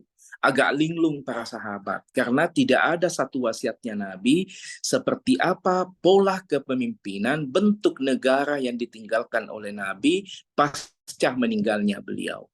Maka apa yang terjadi kira-kira pada tahun 632 Masehi itu kan meninggal Rasulullah kalau kita tidak salah ya. Lalu kemudian sepakatlah para sahabat dengan sejumlah indikasi-indikasi bahwa memang pada masa dulu Abu Bakar sering ditunjuk oleh Nabi menjadi imam. Tetapi yang kedua bahwa di antara sekian sahabat itu adalah Abu Bakarlah yang paling senior. Bahkan sesungguhnya Abu Bakar masih lebih tua ketimbang Rasulullah SAW. Maka kemudian sepakatlah para sahabat menunjuk Abu Bakar As-Siddiq untuk kemudian menjadi khalifah yang istilah kekhalifahan itu juga tidak pernah disebutkan oleh Nabi. Jadi istilah kekhalifahan hanya para sahabat sering bersandar pada ayat wa idz qala rabbuka lil malaikati inni ja'ilun fil ardi khalifah. Yang maknanya bahwa kira-kira pasca kenabian tidak ada lagi nabi dan rasul Allah setelah Rasulullah karena ia adalah khatamul anbiya wal mursalin, maka mereka kemudian mencoba menyebutkan ya mungkin khalifah. Ya, lalu kemudian diangkatlah Abu Bakar As-Siddiq yang kemudian disebut sebagai khalifah pertama. Jadi masa kepemerintahannya Abu Bakar As-Siddiq itu selama 2 tahun.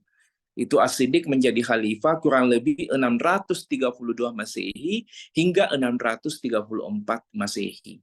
Dengan kita tahu bersama apa yang dilakukan oleh Abu Bakar As-Siddiq itu banyak sekali dilakukan.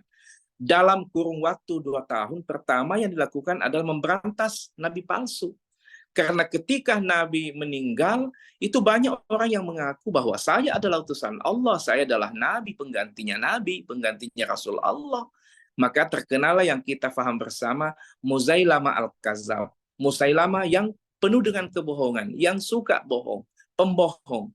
Karena antara lain adalah mengaku sebagai utusan Nabi, utusan Allah yang kemudian menggantikan Rasulullah. Maka yang pertama diberantas oleh Abu Bakar As-Siddiq itu kan adalah memberantas orang-orang yang bohong atas pasca meninggalnya Nabi, termasuk kemudian pengakuan-pengakuan bahwa ia adalah utusan Allah pasca Nabi Muhammad SAW. Lalu yang kedua bahwa yang ditinggalkan oleh Abu Bakar As-Siddiq pada masa Nabi itu kan tidak ada pengumpulan Al-Quran. Jadi jangan membayangkan bahwa Al-Quran itu jatuh ke bumi yang kita baca hari ini, itu utuh seperti hari ini. Dimulai dengan Al-Fatihah, diakhiri dengan Minal Jinnati wan Nas. Itu tidak begitu sama sekali. Itu murni sebenarnya ijtihadnya para ulama kita.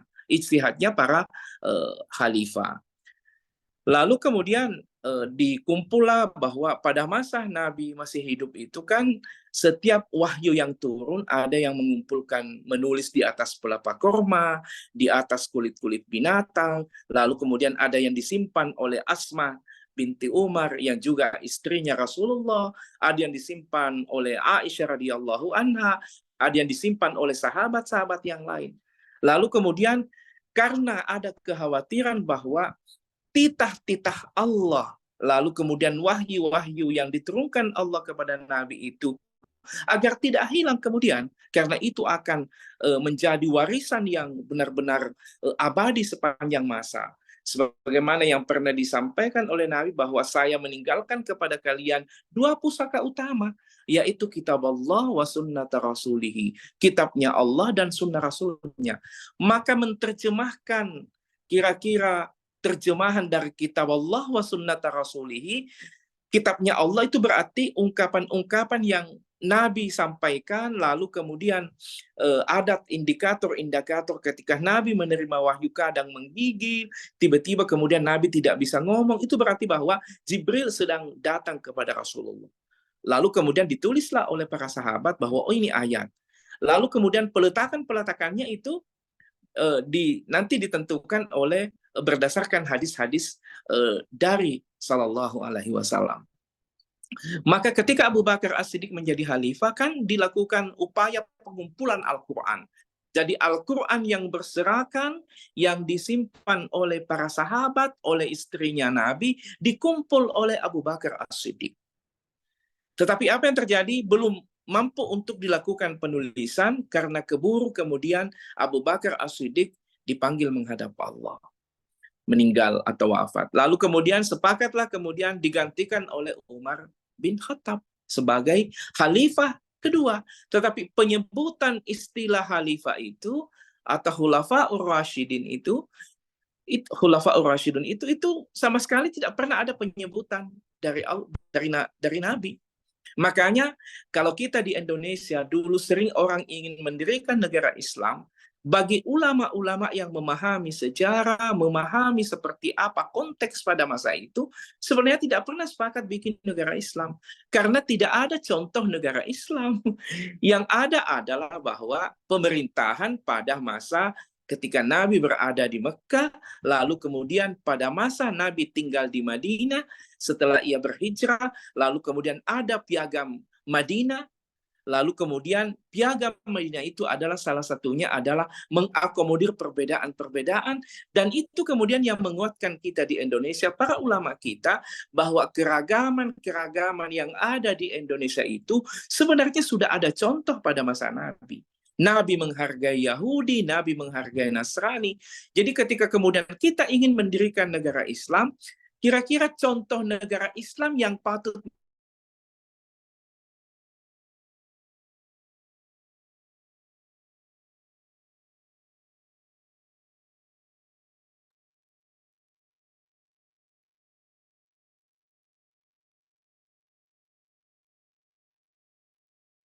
Halo, Pak Indra.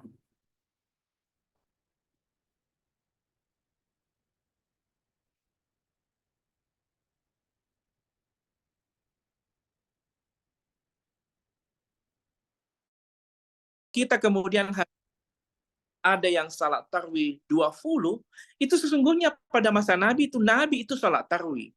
Tetapi kemudian ketika Nabi salat tarawih di masjid, di publik, itu Nabi hanya 8.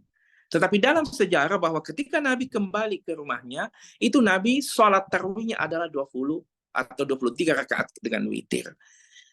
Kenapa Nabi kemudian hanya melakukan salat tarawih 8? Itu Pak Tarjo dan teman-teman pasti paham bahwa Nabi khawatir bahwa kemudian tiba-tiba turun wahyu yang mewajibkan sholat tarawih itu, lalu kemudian menjadi beban bagi umatnya kemudian.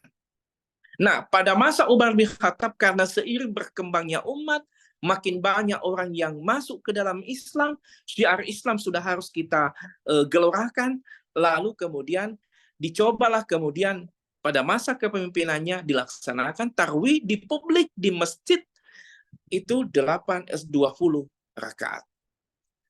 Itu salah satu ijtihad, tetapi kemudian berdasar pada apa yang dilakukan oleh Nabi, walaupun Nabi sesungguhnya tidak melaksanakan sholat tarawih 20 di masjid secara umum, tapi kemudian ketika kembali ke rumahnya, Nabi menyambungnya menjadi 20 rakaat.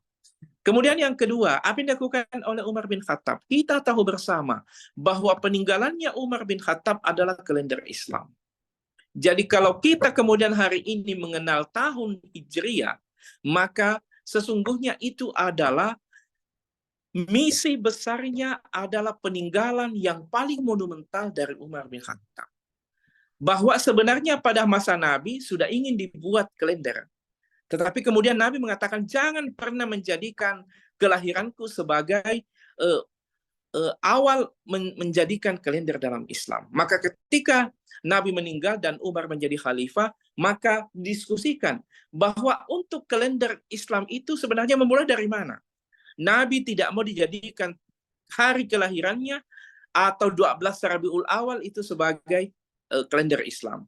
Makanya diskusi yang panjang, kira-kira kalau hari ini banyak FGD, focus group discussion, ada seminar-seminar, kira-kira bahasa kininya.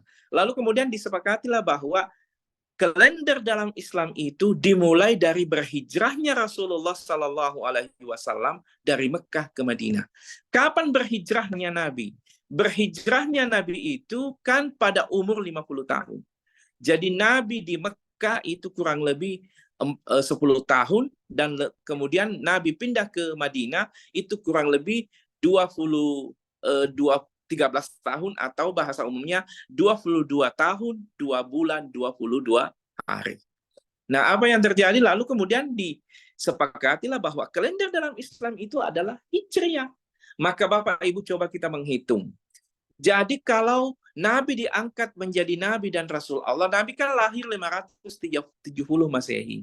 Berarti 40 tahun kemudian, berarti 610 Masehi, itu Nabi diangkat menjadi Nabi dan Rasul Allah pada umur 40 tahun. 10 tahun kemudian berarti sebenarnya 620 Masehi itu, ya pasti ada kalau sejarah kita menghitungnya begitu, 620 Masehi itu berarti berhijrahnya Nabi dari Mekah ke Madinah. Lalu kemudian Umar sepakat dan para sahabat bahwa hitungan kalender hijrah itu dimulai dari berhijrahnya Nabi. Maka sebenarnya 620 Masehi itu disebut sebagai satu Hijriah. Jadi kalau kita hari ini mengatakan 2024, maka kemudian tentu kita kembali ke Isa Al-Masih, berarti terangkatnya Isa. Nah, maka 630 Masehi itu disebut sebagai satu Hijriah. Karena pada tahun itulah Nabi berhijrah dari Mekah ke Madinah. Maka 630 Masehi itu sama dengan satu Hijriah. Maka sekarang kita Ramadan 1445 Hijriah, berarti sudah 14 abad yang lalu berhijrahnya Nabi dari Mekah menuju Madinah. Nah, maka kemudian itulah kalender hijrah. Hanya saja kenapa tidak tidak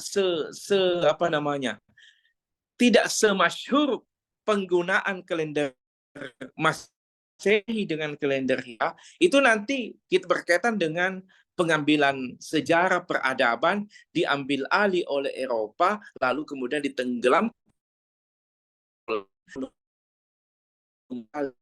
ada kira Umar bin Khattab menjadi Utsman bin Affan. Umar bin Khattab, Abu Bakar meninggal normal, Utsman meninggal normal, lalu kemudian Abu Bakar meninggal normal, Umar meninggal normal, lalu kemudian digantikan oleh Utsman bin Affan. Utsman bin Affan dalam sejarah itu kira-kira 8 tahun menjadi pemimpin, atau 2 periode kalau presidennya Amerika Serikat. Nah, Utsman bin Affan diangkat menjadi khalifah pada umur yang tua, kira-kira 72-73 tahun. Nah, ada hal yang terbedakan bahwa ketika Utsman bin Affan diangkat menjadi khalifah yang ketiga, karena memang diangkat pada masa tua, lalu kemudian menjadi problem, karena ia tidak bisa kira-kira menjalankan pemerintahan ke sana kemari, maka sebenarnya Utsman bin Affan itu mengangkat banyak saudara-saudaranya yang juga adalah sahabat untuk menjadi gubernur. Gubernur di Mesir, Amr bin As, kemudian yang sahabat-sahabat yang lainnya semuanya diangkat, termasuk Muawiyah bin Abi Sufyan. Tetapi apa yang terjadi? Banyak yang keberatan. Karena dianggap sebenarnya Utsman itu penuh dengan KKN. Jadi cerita KKN itu sebenarnya ada pada masa kekhalifahan. Jadi kalau Bapak Ibu semuanya membaca sejarah ini, lalu kemudian muncul aliran-aliran, sebenarnya karena ada banyak faktor-faktor. Kalau pada masa Utsman itu ada muncul faktor kekecewaan. Kenapa faktor kekecewaan? Karena pertama, Utsman bin Affan itu mengangkat keluarganya menjadi khalifah. Dan itu pasti menimbulkan kecemburuan jelas bagi sahabat-sahabat yang lain. Akhirnya kemudian apa yang terjadi? Ujung-ujungnya. Tapi kalau kita membaca sejarah bahwa pada masa Utsman bin Affan kurang lebih 8 tahun itu, yang sangat monumental ditinggalkan oleh Utsman bin Affan adalah Al-Quran yang kita baca ini. Pada masa Abu Bakar dilakukan pengumpulan Al-Quran. Dilanjutkan pengumpulan Al-Quran pada masa Umar bin Khattab. Tetapi kemudian dimulai penulisan Al-Quran pada masa Utsman bin Affan. Lalu kemudian tulisan-tulisan Al-Quran yang berisi 5 eksemplar atau 6 eksemplar itu dikirim ke negara-negara. Ke gubernur-gubernur, ke provinsi-provinsi, dikirim ke Mesir, dikirim ke Yaman, lalu kemudian di sana juga pemerintahannya menggandakan. Itulah kemudian yang sampai ke kita hari ini Al-Quran itu. Nisa. Lalu berikutnya, Bapak Ibu semuanya, ini kalau bicara sejarah memang panjang. Lalu kemudian kurang lebih apa yang terjadi? Karena banyak orang kecewa dengan Utsman bin Affan, lalu kemudian terjadi konflik-konflik pada masa itu. Apa yang terjadi? Ujung-ujungnya Utsman bin Affan dibunuh. Jadi bayangkan dalam sejarah, Khalifah yang bersejarah, ia adalah orang yang dijanjikan oleh Allah masuk ke dalam surga, tetapi kemudian dibunuh karena faktor-faktor tadi yang saya sampaikan itu. Nah, oleh karena itu, Bapak Ibu semuanya, tentu nanti kalau kita mau akan masuk seperti bagaimana dengan Mu'tazilah, bagaimana dengan Khawarij, bagaimana dengan Syiah, kira-kira peristiwa apa yang melatari, kenapa kemudian muncul Syiah yang tadinya dari politik. Jadi sebenarnya munculnya pengkafiran, lalu kemudian ada yang Murji'ah cuek, ada yang Khawarij keluar dari barisan Ali, kemudian tiba-tiba kemudian juga muncul ada aliran Qadariyah, aliran Jabariyah. Itu sebenarnya semuanya dimulai oleh problem politik. Semuanya dimulai dengan politik. Lalu dari politik itu bertransformasi menjadi kemudian faham teologi. Akhirnya kemudian lahirlah firqah-firqah. Akhirnya, jadi Bapak Ibu semuanya, kalau kita dulu 2019 dan pada masanya Ahok menjadi gubernur, seringkali peristiwa politik itu kemudian berujung pada agama, utamanya 2017 itu, kemudian pada masa 2019 juga ketika Pak Jokowi menjadi presiden, lalu kemudian di ujung-ujungnya terjadi pengelompokan agama. Itu karena memang sebenarnya hal itu pernah tercermin pada masa itu. Peristiwa penggantiannya Rasulullah SAW, lalu kemudian ketika meninggalnya Utsman bin Affan karena ada yang banyak tuduhan karena sudah melakukan KKN, lalu kemudian juga nanti Ali juga dibunuh, nanti kita akan diskusikan pada berikutnya, lalu kemudian itu semuanya dimulai dengan peristiwa politik. Lalu kemudian hukum, oh kalau ini berarti dia kafir. Akhirnya kemudian dari problem politik menjadi teologi. Saya kira begitu, ini sudah jam 9. Memang bahwa saya berharap bahwa Bapak Ibu semuanya tidak hanya mendiskusikan soal aliran-aliran ini, tetapi yang sangat penting bahwa untuk mengetahui asbabul wurud dari lahirnya faham-faham ini, maka sejarah pergantian kepemimpinan, kehalifahan dari khalifah yang satu ke khalifah yang lain, kemudian nanti dari Utsman bin Affan, lalu kemudian menuju ke Ali, lalu kemudian nanti ada Hasan Husain, cucunya Rasulullah, lalu kemudian muncul Turki Utsmani, muncul dinasti Umayyah, kurang lebih satu abad, lalu setelah itu muncul dinasti Abbasiyah, lalu bagaimana sejarah masuknya Islam di Indonesia, seperti tadi yang disebutkan, ada yang bertanya tentang Islam Nusantara itu, maka kronologisnya itu Bapak Ibu semuanya harus benar-benar terfahami agar kemudian kita bisa memahami bahwa oh Islam masuk ke Indonesia, agar kemudian kita tidak gampang, oh ini bid'ah. Banyak yang mengatakan itu di dalam Islam tidak ada tahlil, tidak ada yasinan. Itu benar, itu tidak ada yasinan, tidak ada tahlilan. Tapi kalau kita memahami sejarah, itu sebenarnya orang hanya bisa menerima itu ketika memahami sejarah. Problemnya kelompok-kelompok yang kanan itu kadang tidak mau belajar sejarah. Nah, agar utuh pengetahuan kita, pemahaman kita tentang Islam, pertama harus belajar sejarah. Dan kita tahu bersama bahwa turunnya Al-Quran itu kan dibarengi dengan sejarah. Apa itu sejarahnya? Adalah asbabun nuzul. Jadi sebab-sebab turunnya Al-Quran itu karena ada kesejarahan sebenarnya yang melatari atas turunnya wahyu kepada Rasulullah. Nah, saya kira begitu. Terima kasih Bapak Ibu semuanya. Saya menganggap ini kelas sangat keren sekali. Sejak beberapa minggu yang lalu sudah melihat, wah mantap ini ada Pak Tarjo, ada teman-teman yang lain. Sekali lagi, satu, coba buka lembaran-lembaran sejarah agar nanti utuh pemahaman kita tentang bagaimana sejarah lahirnya, kemudian aliran-aliran itu yang dimulai sebenarnya dengan peristiwa-peristiwa politik. Lalu kemudian dilanjutkan dengan problem teologi. Saya kira begitu. Terima kasih Bapak Ibu semuanya. Mungkin ada Pak dosen, Pak Dr. Hilman atau Pak Dr. Iyad. Mohon izin, tadi saya tidak minta izin. Saya mohon pamit. Kalau mau dilanjutkan Pak Tarjo atau gimana? Iya, Dari saya sesi ini terima kasih. Wallahul muwaffiq ila aqwamit thoriq. Assalamualaikum warahmatullahi wabarakatuh. Waalaikumsalam warahmatullahi wabarakatuh. Alhamdulillah, terima kasih atas ilmunya dan juga bimbingannya Pak Dr. Basnang Said.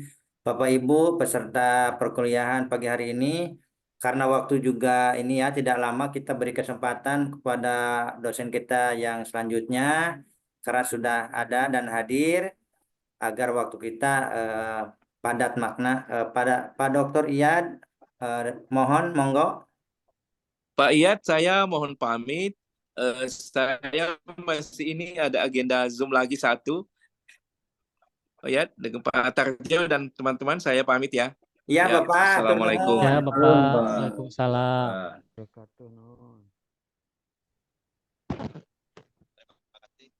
Suaranya agak jelas nih, Malu. Suaranya sedikit kurang ini, Bapak. Kecil, Pak. Kecil ya. Kan jelas suaranya tuh, Pak. Nah, itu bagus, Bapak. Bagus seperti itu ya. Ya. Ya. Terima kasih. Assalamualaikum warahmatullahi wabarakatuh. Yang pertama, Waalaikumsalam warahmatullahi wabarakatuh. saya mohon maaf karena kebetulan kelas ini kelas istimewa, begitu kan ya. Artinya Bapak dan Ibu bisa mendapatkan setiap kali pertemuan setidak-tidaknya ada Pak Dr. Basnang, Pak Dr. Hilman yang memberikan tentang penjelasan-penjelasan yang berkaitan dengan rekonstruksi pendidikan Islam.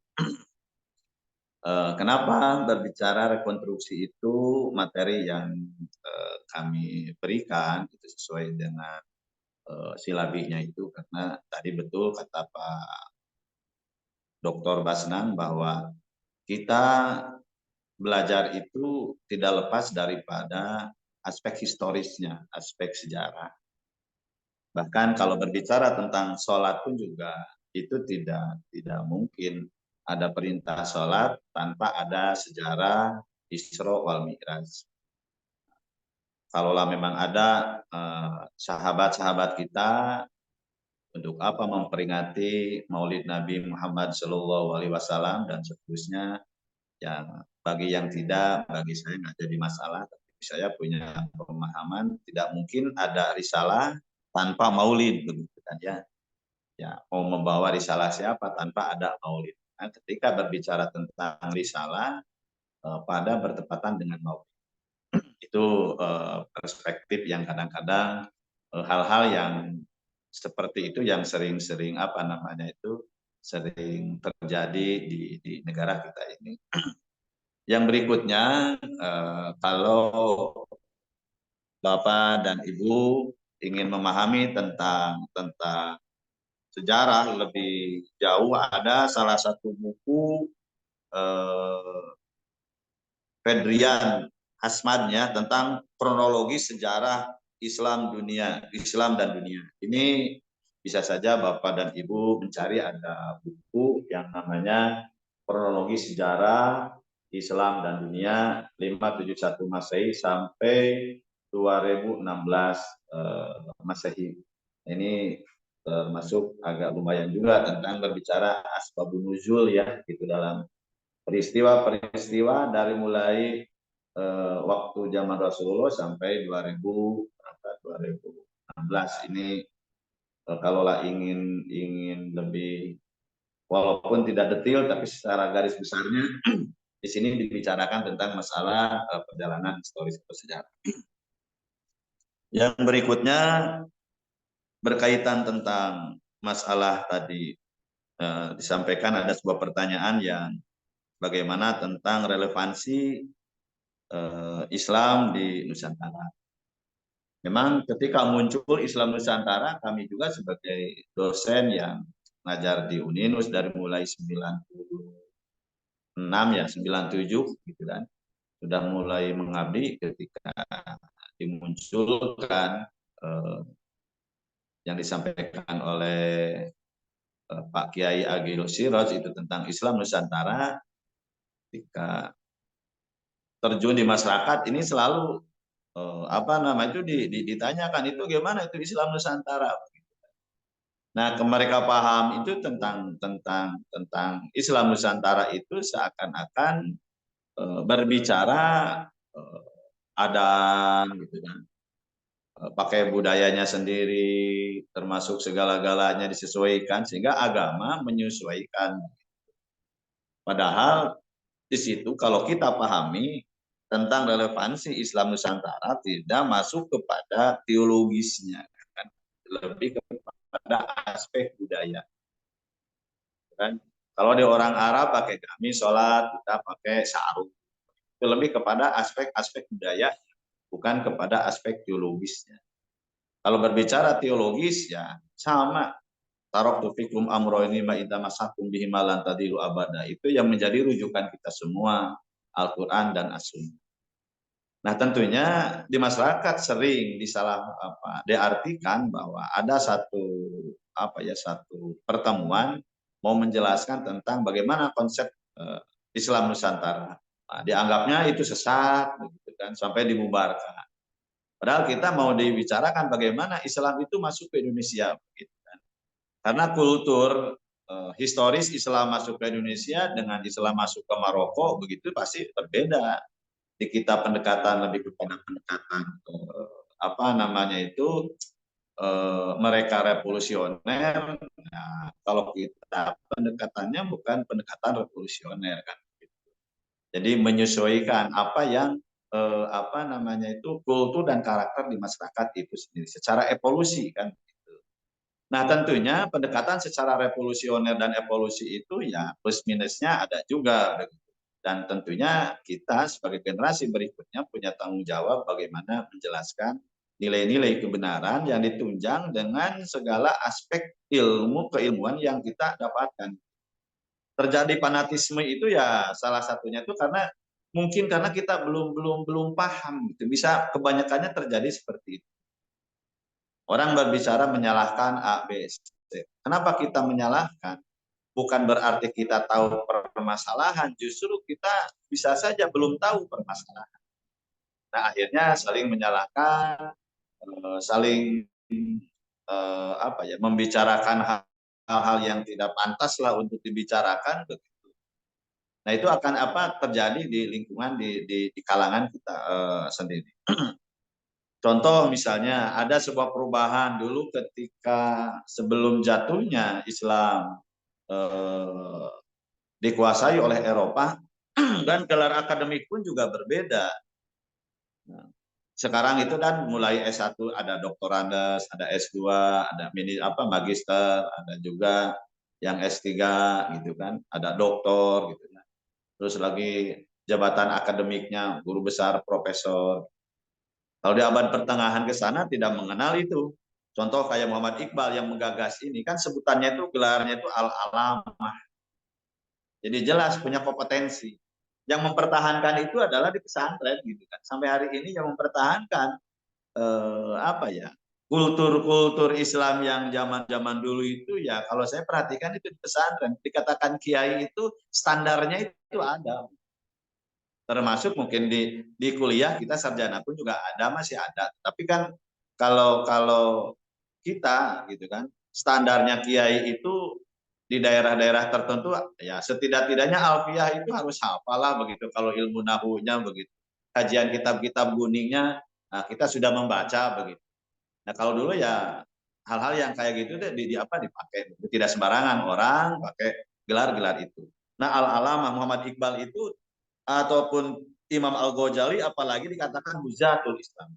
Dia bukan seorang dikatakan profesor lah kalau sekarang, karena mungkin kalau profesor hanya paham satu disiplin ilmu tetapi belum tentu ilmu yang lainnya. Makanya syarat al-alamah itu kayak Muhammad Iqbal, apalagi Hujatul Islam Imam Al-Ghazali, standarnya itu kan harus hafal 12 fan ilmu, bertahan dari kritiknya begitu. Jadi 12 ilmu dia mampu, apakah ilmu tafsirnya, ilmu kalamnya, ilmu fikihnya, bahkan sainnya, filsafatnya. 12 fan ilmu itu mereka tahan dengan kritik. Artinya ketika ada yang orang mengkritisi terhadap pendapat dia itu tidak ada yang mampu menolaknya. Itu dikatakan al-alamah. Yang kedua adalah alim, itu mereka itu bertahan dari kritik tapi memahami satu disiplin ilmu. Ya mungkin kalau sekarang ada guru besar gitu, profesor begitu, bisa saja itu dikatakan al-alim. Yang berikutnya kita sering ustadz, kalau di kita udah biasa ustadz ya kan.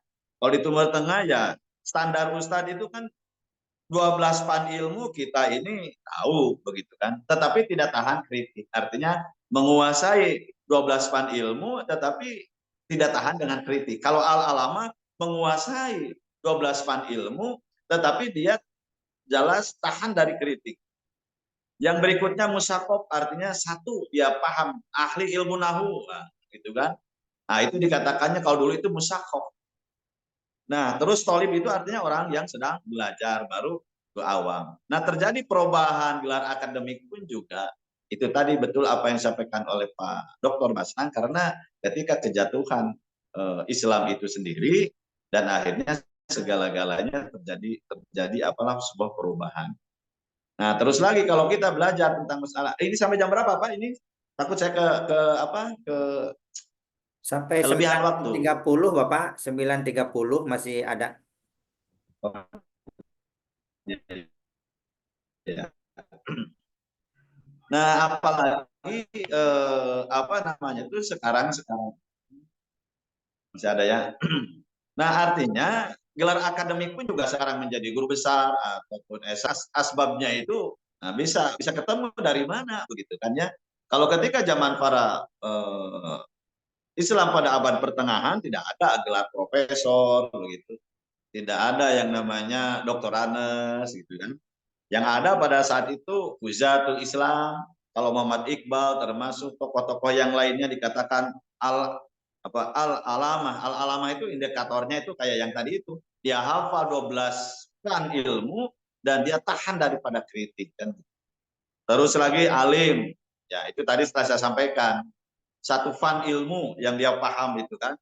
Kalau ustadz sama dengan al-alamah tetapi 12 fan ilmu tapi kritikan masih oh iya benar itu salah gitu. Tolonglah kita benarkan kan begitu. Ustadz itu. Tapi bukan satu dua yang dia pahami. Standarnya itu dalam konteks kajian sejarah itu yang dikatakan ustadz itu 12 fan ilmu ya dia harus paham tetapi tidak tahan daripada kritikan. Artinya ada masalah-masalah yang memang masukan-masukan untuk disempurnakan. Ada juga tolib, ada juga awam. Itu terjadi pergeseran-pergeseran. Nah, di kita sekarang berkaitan tentang masalah apa? Rekonstruksi pemikiran.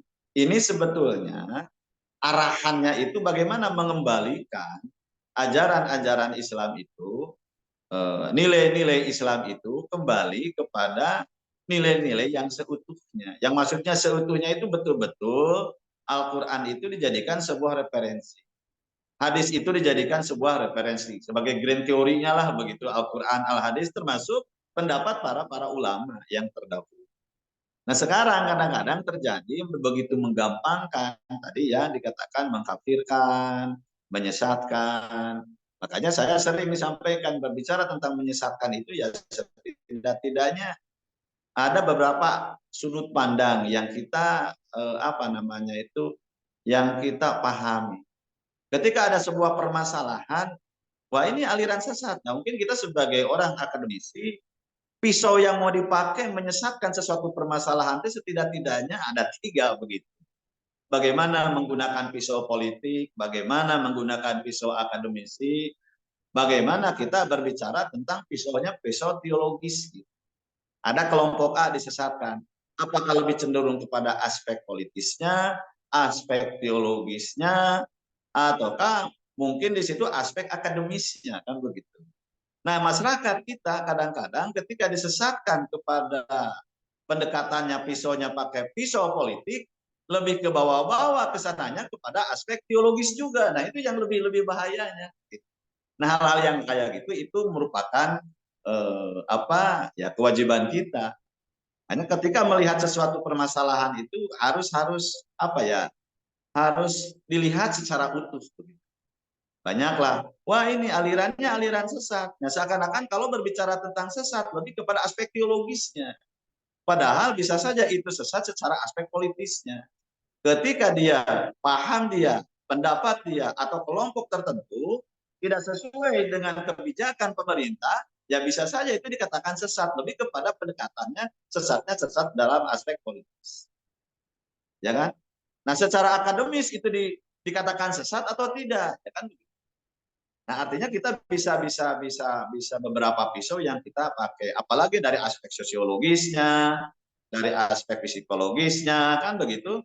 Banyaklah hal-hal yang dijadikan alat untuk mengukur sesuatu permasalahan itu benar dan salah. Tidak hanya satu ukuran yang kita pakai.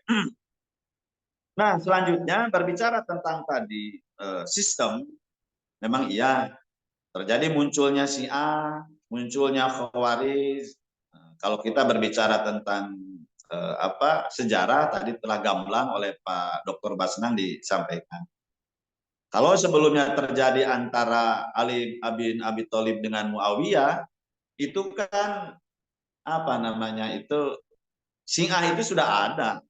Tapi di situ kelompok ya cintalah kepada Ali bin Abi Thalib begitu. Tidak masuk kepada ranah teologis bahwa Ali sebagai sahabat Rasulullah, Ali keluarganya misalkan Bani Hasyim dan seterusnya, kelihatannya orangnya cerdas, kan sama. Kita pun juga ketika melihat orang yang cerdas, pika lucuan gitu, udahlah kan gitu, dekat gitu kan. Nah, setelahnya Ali bin Abi Thalib mengadakan perjanjian dengan Muawiyah itu sendiri, sebetulnya dari mulai situ bahkan tadi disampaikan bahwa pasukan Ali, kenapa Muawiyah itu mendapatkan kemenangan pada saat itu begitu kan? Ketika Anda baca sejarah Amrun bin As begitu dengan kelompoknya ulama yang diutus oleh Ali bin Abi Thalib pun juga, kalau yang diutus oleh Ali bin Abi Thalib memang betul-betul dia seorang ulama. Tapi yang diutus oleh Muawiyah itu kan dia seorang ulama tapi seorang politisi kan begitu. Kalau Anda baca sejarah lah dari situ. Nah, ketika ada kesepakatan sebetulnya waktu itu pasukan Ali itu kan akan menang begitu. Ternyata Muawiyah itu mengajak perdamaian, ya Ali bin Abi Thalib melihat bahwa kemaslahatan umat itu sangat luar biasa. Dan akhirnya mengadakan sebuah dialog, mungkin nanti silakanlah Bapak dan Ibu baca, dan ujung-ujungnya dimenangkan oleh Muawiyah itu sendiri. Dan suatu saat ketika Muawiyah itu mendeklarasikan sebagai seorang khalifah pada saat itu, maka Ali diundang. Maka Ali bin Abi Thalib tidak ngotot juga kan begitu. Tidak jadi masalah lah kan begitu. Makanya Ali bagian ngurusin keagamaan, aku mengurusi tentang kenegaraan. Kata Ali bin Abi Thalib tidak jadi masalah karena kelompok Muawiyah dan Ali pun juga sama-sama sahabat Rasulullah kan begitu. Akhirnya sesuai dengan perjalanan, oke, itu disepakati, tetapi dalam perjalanannya justru sebaliknya bahwa kelompok Ali itu kan dihabiskan, dimusuhi, diperangi oleh Muawiyah. Maka kalau kita dalam akhir kepemimpinan dinasti Muawiyah itu Umar bin Abdul Aziz, walaupun dia hanya 3 tahun, justru dia mendeklarasikan walaupun dia dari kelompok Muawiyah, tapi beliau adalah berbicara di sini tidak berbicara Muawiyah, di sini tidak berbicara Ali, kita sama-sama bahwa Ali dan Muawiyah itu sebagai sahabat Rasulullah kan itu. Nah, sekarang pun juga yang di kita itu perlu ada seorang figur menjadi ulama panutan umat. Ada juga kita mungkin mohon maaf ini ada ulama panutan partai, kadang-kadang umat ulama panutannya hanya baru sekedar ormas begitu. Tapi belum lahir ulama yang dijadikan panutan oleh seluruh umat. Dan mudah-mudahan tentunya dari Bapak dan Ibu ini yang muncul begitu, yang muncul bisa memaksimalkan bagaimana membentuk Islam itu yang rahmatan lil alamin. Oleh karena itu, berbicara tentang masalah dinamika perjalanan teologis itu betul tadi tidak lepas daripada aspek politis. Sehingga ada ya satu dogma di kita juga kan sering kita mendengarkan idza kuntum apa ya? Idza kuntum khalifataini faqtuluhum salasah gitu. Ketika muncul pemimpin gitu kan yang baru, nah, maka bunuhlah yang apa namanya tuh yang keduanya begitu. Karena begitu mereka berisan sebenarnya sangat luar biasa. Nah, makanya ada juga orang yang dikatakan bunuh itu apa? Maksudnya diberikan sebuah penjelasan. Ada juga dikatakan membunuh itu ada satu pendapat harus betul-betul ditindak dengan tegas, begitu kan? Nah, itu akhirnya persepsi juga. Ayatnya sama, tapi persepsi tentang pemahaman ayat itu kadang-kadang bisa berbeda-beda. Nah, berbicara tentang saya sangat sepakat juga dengan Pak Doktor.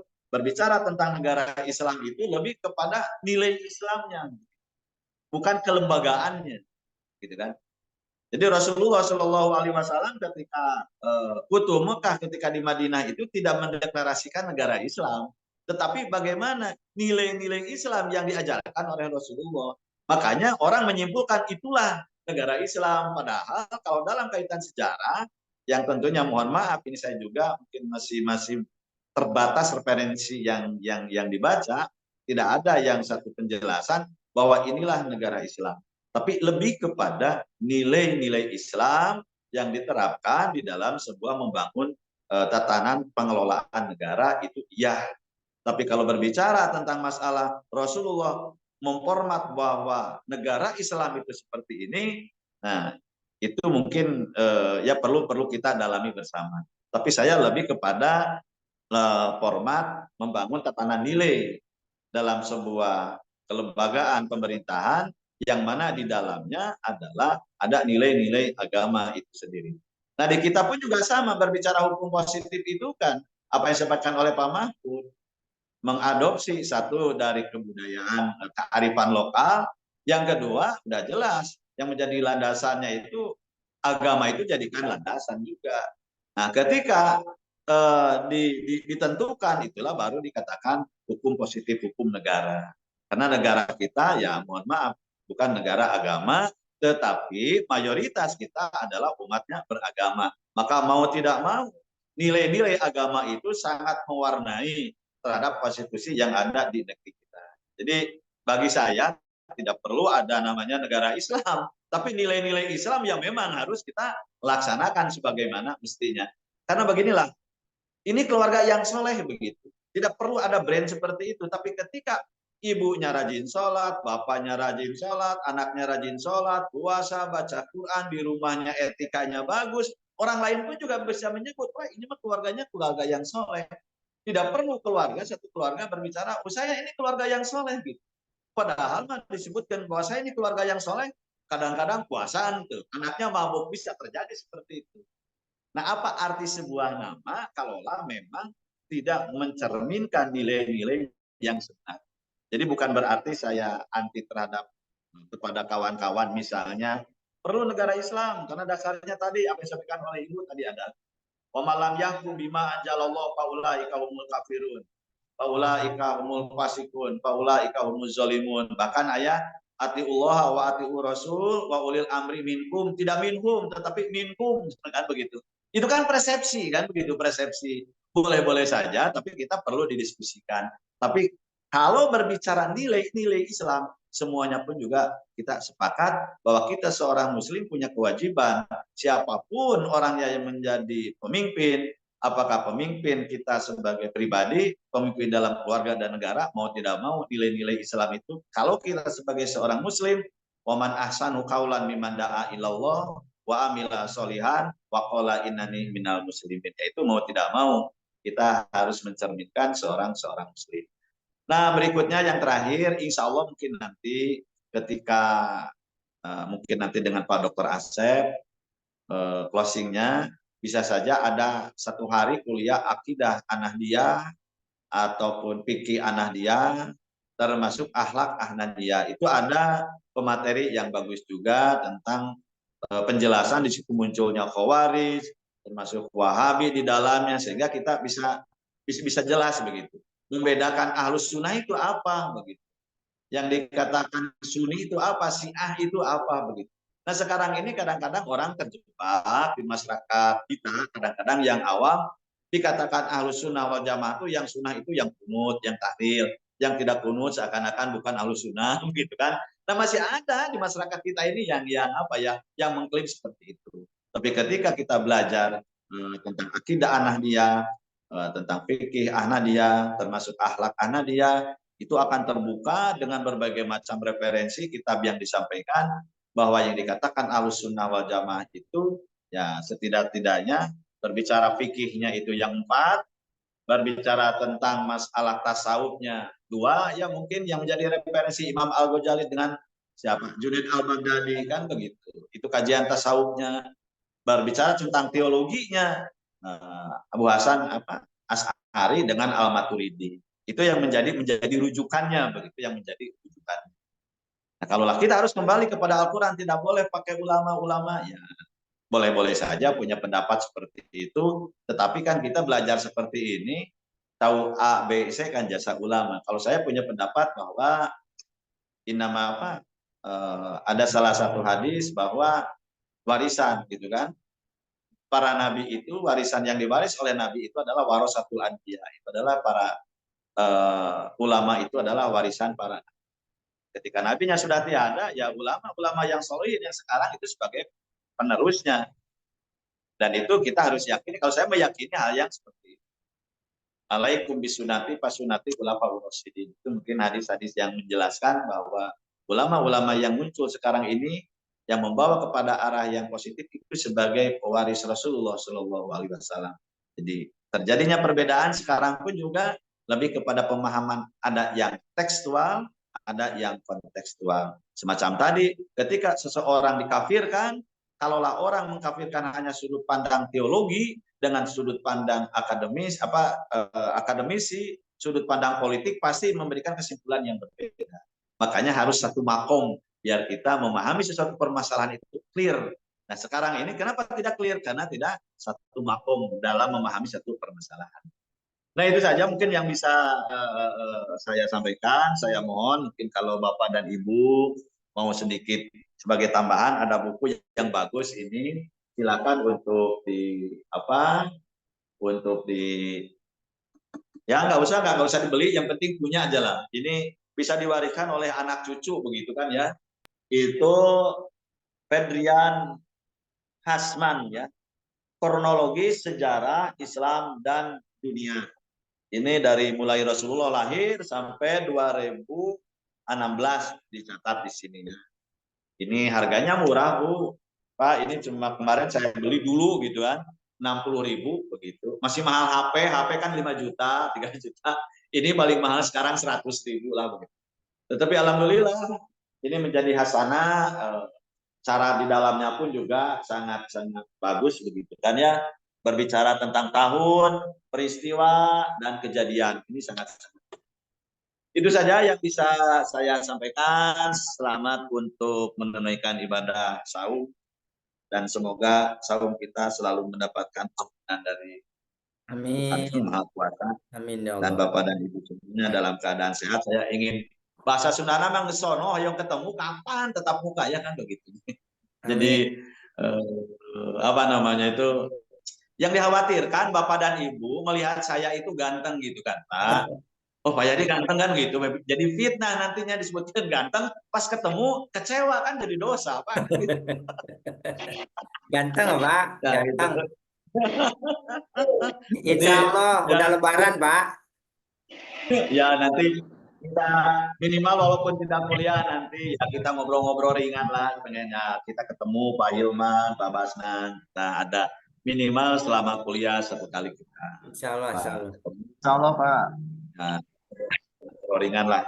Itu mungkin yang bisa saya sampaikan. Semoga ada manfaatnya dan sekali lagi semoga Bapak dan Ibu dalam keadaan sehat dan terus bertambah ilmunya ya. Amin. Sekian, terima kasih. Wassalamualaikum warahmatullahi wabarakatuh. Waalaikumsalam Waalaikumsalam warahmatullahi warahmatullahi wabarakatuh. wabarakatuh. Alhamdulillah, terima kasih banyak Pak Dr. Iyad Suryadi MM dan juga tadi yang sudah disampaikan oleh Bapak Dr. Basnang.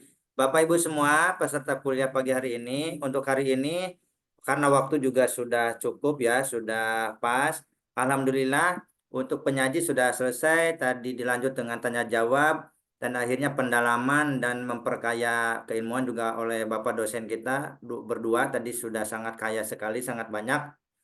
Semoga bisa ditangkap, semoga bisa dipahami karena betul sekali waktu yang membatasi sebetulnya masih pada sono kayaknya Pak dosen juga sama kita. Tapi mudah-mudahan masih ada waktu ke depannya yang akan datang dan agenda kita jangan lupa Bapak dosen pada pengen ketemu pada Lebaran. Kalau bisa halal bihalal kita di kampus sambil mengundang para guru-guru kita. Bapak Dokter Amin. mohon izin karena waktu juga yang membatasi karena selanjutnya Bapak Dokter Asep. Ya, siap-siap, mangga. Ya, jadi mari Hatur kita nuhun. ya, hatur nuhun Pak Dokter. Bapak Ibu semua, Ya. mari kita tutup untuk perkuliahan pertama ini dengan membacakan hamdalah bersama-sama dan doa kifaratul majelis. Alhamdulillahirabbil alamin. Subhanakallahumma wa bihamdika asyhadu an la ilaha illa anta astaghfiruka wa atubu. Terima kasih banyak Mohon semuanya. izin saya keluar Pak Moderator. Hatur Ya, nuhun, Bapak. Terima kasih banyak Bapak. Terima kasih, sehat selalu. Mangga. Amin, amin, amin. Baik Bapak Ibu semua, mungkin untuk selanjutnya nanti dilanjut sama mata kuliah kedua. Tapi sebelumnya saya izin ke toilet. Silakan lanjut sama Pak Iman dulu. Makasih Pak Kosma.